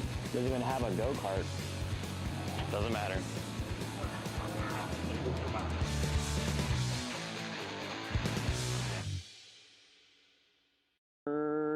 Cuthbertson through on Turney. Turney in the dirt. Pro X30 batting cleanup here in the morning rotation to sessions, as they will later this afternoon. Joe Turney ended Saturday on top. He starts Sunday from the top as well. Gus Lawrence to the outside of him for row number 1. Sean Butcher and Oliver Hodgson, a wealth of experience back on row number 2. Yeah, Jake Drew looking to turn things around from yesterday. Have that contact with Aiden and Grodd. He'll start P5 alongside Blake Nash here in the pre-final. James Overbeck, good qualifying effort for James. He'll go P7 alongside yesterday's runner-up, Paulie Massimino. Dean Peterson and Diego Ramos will make up row number 5. And row 6 on the inside, rookie Jude Thurmalaswamy with a good effort here. And Macy Williams looking for a better day on Sunday. Jose Halfin, Ryan Norberg back on row 7. Keegan Kaminsky and Eric Doan will be on row number 8. The two Southern Californians ready to get at it. Donovan Bonilla and Caden McQueen on row number 9. Watch for both of those drivers to attack quickly. Same goes for Jake Craig and Alexander Vanchev. 46 from the last few getting into line. Joe Turney, Gus Lawrence. Pre-final action for Pro X30 is green. Couple drivers together down in there too. Nash kart. Peterson and Nash, Blake Nash and Dean Peterson, former teammates. Meanwhile, Gus Lawrence ended up in the dirt coming out of turn 1 as well. While we were focused on the aftermath, James Overbeck and Jake Drew have just snuck their way to the lead. It must have been an argy-bargy moment between Turney and Lawrence up front that allowed those two to sneak on by. We obviously weren't looking at the leaders coming through. Those two drivers went off, Nash and Peterson, but indeed we got new drivers up front here, Xander. Huge break here for James Overbeck and Jake Drew as well, although they are going to fight a little bit in front of Turney. And it is Sean Butcher into 4th, Hodgson, Kaminsky into 6th. Big sliders here down further on the grid. That was Williams making one move, and another one was Eric Doan as they rocket away down to turn 1. 1 lap down, 9 to go. James Overbeck so fast the number sticker off his bumper is flying off. And what a shakeup here on this first lap. Paulie Massimino buried in the field back there with Caden McQueen. Look how far back they are, Rob. Davin Roberts as well. They are not even in the top 25. They're lining up right now behind Jake Drew, though, as they come back to turn number 5. Work to be done for Massimino and McQueen if they want to get themselves back up into any kind of a starting position that will allow them to potentially fight for the race win here in round number 2. Drew with a great launch, as you had said. Overbeck, Turney, Butcher, Hodgson right there in the top 5. But at the action starting now, here's the move to the inside for Butcher. He's going to bring Hodgson with him, move Overbeck back to likely 6th or 7th position. Yeah, he'll drop into 6th just ahead of Moya. Jake Drew with Joe Turney in tow as they rocket down past us here into turn number 1. What a run here for Jake Drew in the 329. Out to the wayside. Nico Sarfati there getting pushed all the way up the berm. A little bit of dust kicked up further back as well. But Oliver Hodgson leading this pack, is under pressure. Kaminsky looking low and changing the lead as well. Turney goes past on Jake Drew. I think Hodgson potentially lucky to hold the spot he had. He was trying to run that full race line. Everybody else throwing it to the bottom of the track, trying to find a way by. Kaminsky in the 334, Overbeck in the 348. We're all right there. Look at Kaminsky up now into the 5th position. So Kaminsky on the move, trying to get forward. And indeed, new leader, Turney, back to the front. Incredible start for Jake Craig, up 11 spots, and Ruben Moya the same, up 16, both in the top 10 here on Sunday, although Craig is under pressure from Gus Lawrence, who wants to get back around him. Gus is teeing it up, as is Jake Drew for the lead. Jake Drew back to the front here in turn 1 with Sean Butcher following suit. Watching the guys coming forward outside the top 10, plus 18 on the opening couple laps for Chase Gassiet-Lee on that Bennick. He's up into the 13th position.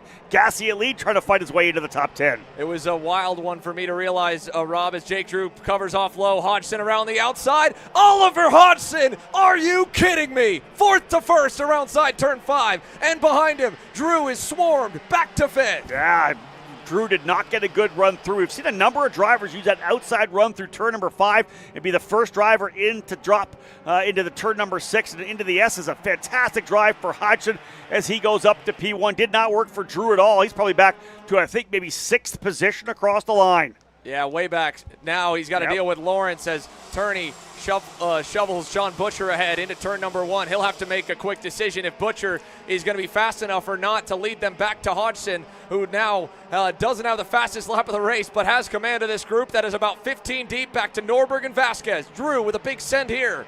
That's P5 for him over Moya. So much dust and debris off the racetrack from turn number 4. It is insane. Nobody has really blown off the racetrack in turn 5, although Moya getting shoved here. Gus Lawrence able to get past him, and the bumper's hooked for a second. Look who's joined them, Donovan Bonilla. Again, yesterday, his only spotlight moment was a low light when he got into the back of Levi Sangera and basically pool shotted him into Ryan Norberg's left rear tire. Bonilla in the top 10 now. It's only 10 laps, Xander, but it is a sense of urgency for sure. These drivers are deep in the field, having to really fight their way back. Butcher now to the lead, to the great move to the inside of turn 1. Hodgson knew not to fight it too much. He'll look back to the inside of turn number 2. Book it. Back on the inside of 2. Hodgson stacks him back up again. That's going to bring Kaminsky into the fight. Look at Keegan Kaminsky in the GFC for Formula Works. Right there in P4 now. Ooh, Sean Butcher didn't want to give that one up. Turney's going to take advantage. He'll get into second. Butcher tried again, 2 corners consecutively to get the better of Hodgson. Ollie will not surrender the lead easily. That'll be noted by Turney. He had a major send down here in turn 11 in yesterday's pre-final. Let's see if he tees one up now. Not quite, although Moya covering back from Lawrence is buying Turney and Hodgson and the rest of them time because Gus Lawrence is on the move here, folks. If he can just get clean air for a moment, he'll be able to get back up into the mix here. Hodgson, Turney, Butcher, Kaminsky, Drew, top 5. Moya, Lawrence, Bonilla, Overbeck, and Gassiet-Lee. Chase is up 21 positions into the top 10. Big time moves for a number of them. 17 up still net for Moya, even with that spot loss there to Lawrence. And as Oliver Hodgson takes us back to the white line here, the shake-up through the field. Some of the drivers trying to work their way back forward. Massimino has gotten back into the top 20. He's 19th as of last time by the loop. Working the back of Halfin and Macy Williams, and more defending up front will just make it more spots closer to him and possible to rebound to start better for the final. Solid recovery for Jake Drew, back up into the 4th position as he's able to get by Kaminsky. Drew had a look to the inside there of Butcher, not quite enough down in turn number 11, but he slotted himself back into P4. Hodgson still leads the way. Laps winding down. It'll be 2 to go when they get back by. 7 in the book so far, working lap number 8. Let's see if Drew's got anything for Butcher here coming down into the corner. Behind that front-running 5 drivers, they are 4 rather. They're getting a little more aggressive as I think Kaminsky lost a couple more spots there as Lawrence, Moya, and Overbeck up on the wheel. And now a little bit of gap through the rest of this pack, and more importantly, a gap back from Bonilla to Jesus Vasquez Jr. and Jake Craig, and then Ryan Norberg, 9th, 10th, and 11th. They've got company looming. Gassiet-Lee is the next one that'll get to him.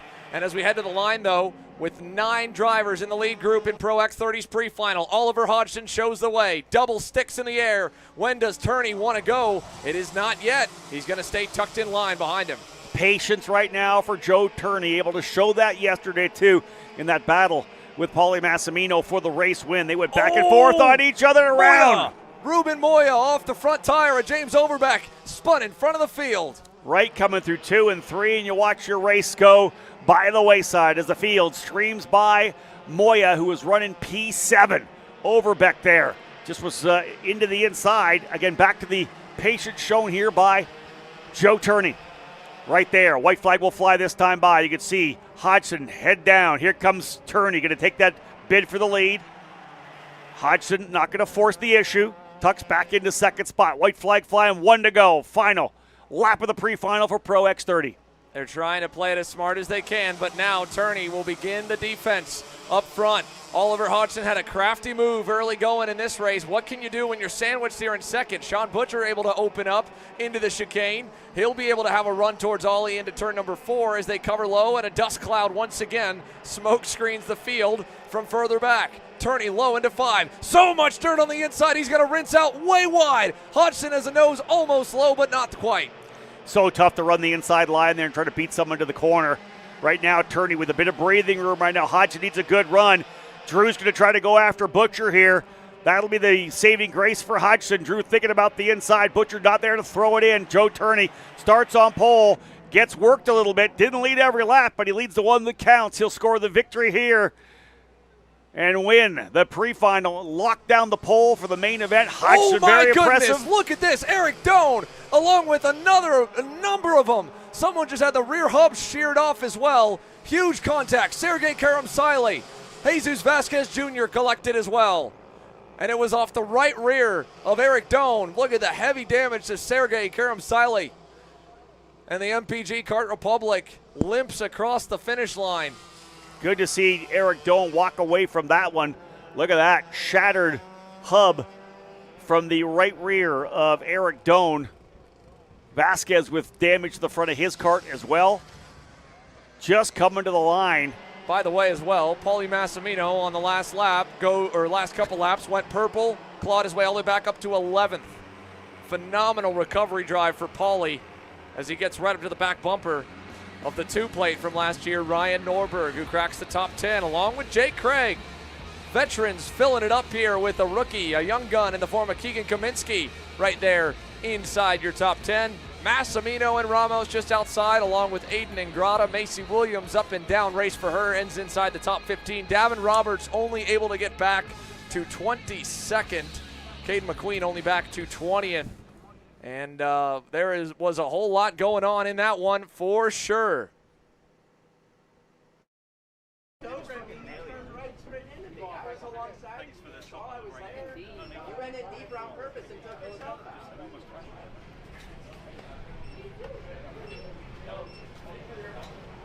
He looks over at me and just fucking turns straight down into me while I'm already there. He wonders why he got fucking kicked out. I just get crashed. Like, I just sort of on the inside every time I get crashed and go down outside.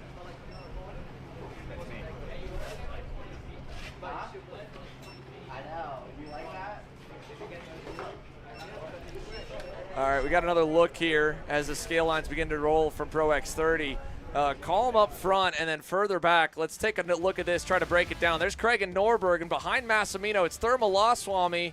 Gets tangled up with Vasquez, and then Doan and Karamsile get stuck together as well. So that's Jude Thermal Laswamy in the black and white here. Let's watch this again. Slow down. Paulie Massimino, you see Thermal Laswamy. He climbs over Vasquez. Doan's got his teammate Ramos passing. Ramos gets in the air, and then Doan, as he's coming over, gets collected, and the whole right rear gets completely sheared off, but I think that came from the contact with his teammate, and then it was Karamsile up and over the front nose cone of Doan. Just chaos all beginning with Drew Thermolaswamy and Jesus Vasquez Jr. They were fighting for what would have been 11th, and instead, I think the best of them that made it across the line would have been all the way down in the 30s, so huge shakeup coming to the end. Gift there for Massimino. Ruben Moya, after getting spun, also recovered back to 23rd. Yeah, Thermolaswamy ends up in 16th still. I don't even know how that was possible, but Thermolaswamy climbs up and over Buddy J, ends up inside the top 20. For Vasquez, He had a phenomenal and unprecedented start to yesterday's main event. He's going to need something even better than that. 34th he scored here for Pro X30. We didn't pick this up, but Oliver Calvo, DNF on the opening lap, 39th. Remember, Calvo worked his way about 7th in the points right now, all the way back into the 39th point. He's going to have a massive recovery for this not to be a drop race for Calvo's championship chances. Lots to unpack from that Pro X30 pre-final. A number of storylines, most notably Oliver Hodgson out in front for a good chunk of it, but he ends up second. Caleb. Thanks, Xander. Yeah, Oliver, again, you were out in front again, it seems like, and just a second to Joe. First of all, I want to go back to yesterday, right? Obviously, third on the racetrack, the result didn't quite stick for you. Yeah, it was probably a good story, but the water started to come out the radiator on lap 1 of the final. We got a cart hit it, and it was spilling on the left rear tire, so I thought we were very quick considering, and then we lost all the water. So I think it was remarkable that we did so well, and then we came in underweight, so a big lesson for me to have a bigger safety margin on my weight with the water cooled. You know, there was 4 pounds of water in there, so, you know, obviously didn't have a 4-pound buffer. So that was pretty heartbreaking, but here we go, new race day. Kart was good then. You know, I think the goal in the pre-final like that is the points matter, but I'm here to win the final, so it's go play the game, come back in the top 3, and then race to win the final. And talk to me about the starts, right? It seems like more often than not, it's somebody new, somebody different that is able to get the jump out of turn number 1. Yeah, I mean, I'd say that the starts were good in the pre-final yesterday. I didn't see all the way back, but the last 2, I think, you know, were questionable, so probably need to tighten up on that.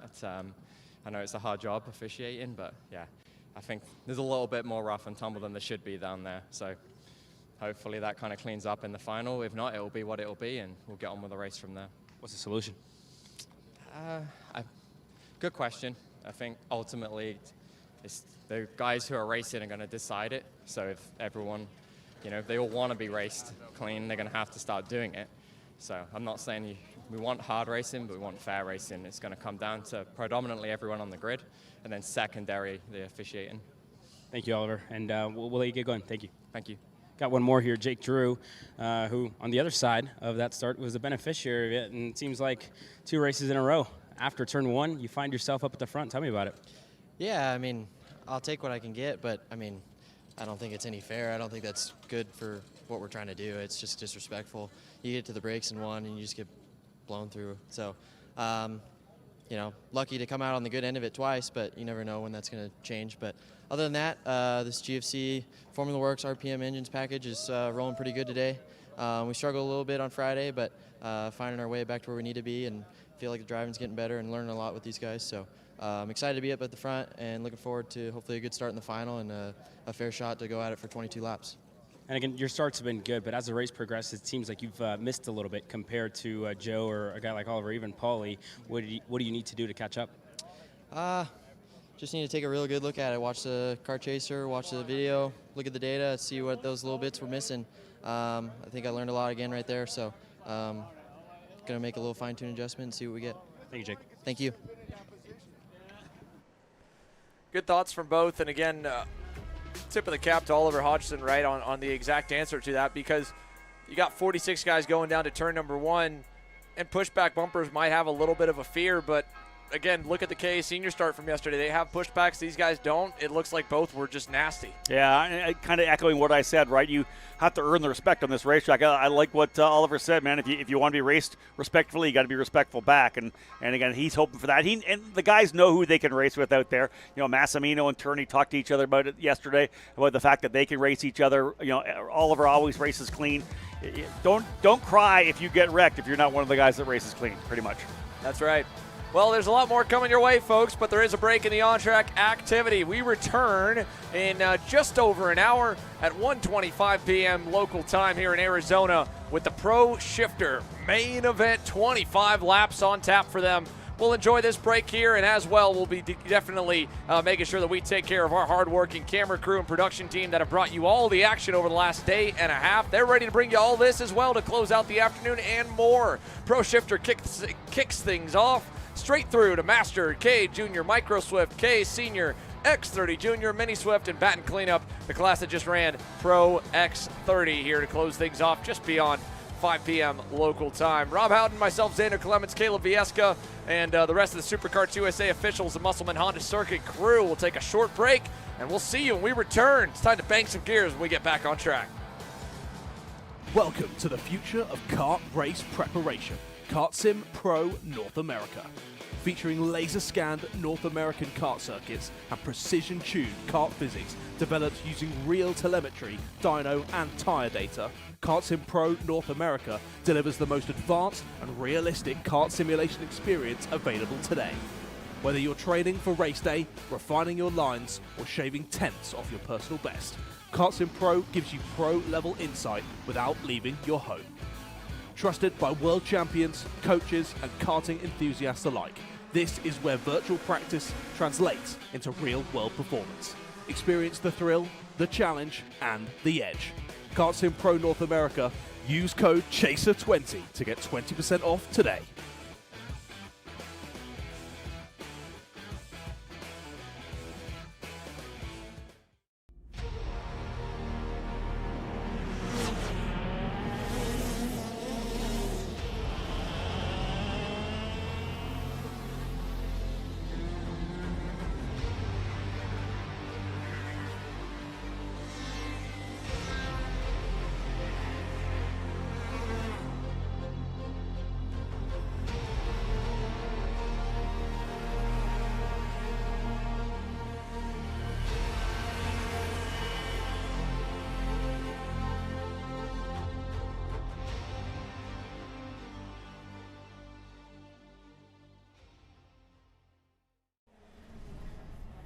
IAMI USA West is the official West Coast importer for IAMI engines and parts.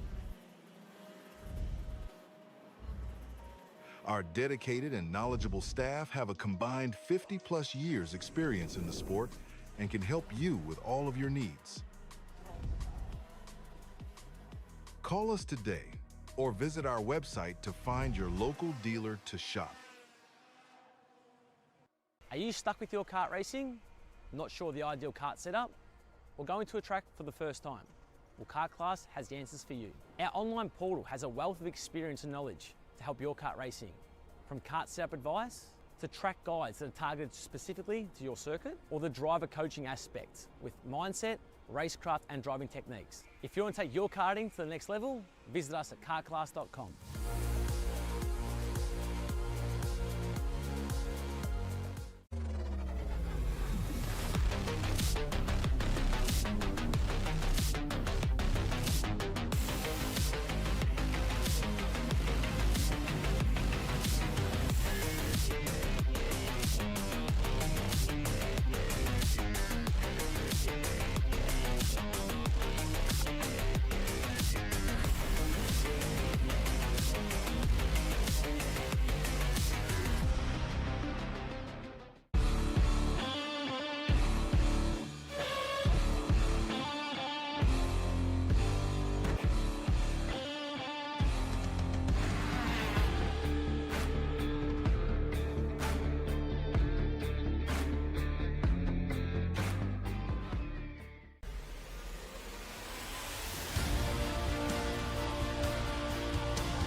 Crow Motorsports builds champions every day, drivers who won on the world stage. The Tillotson T4 Series is pure spec racing.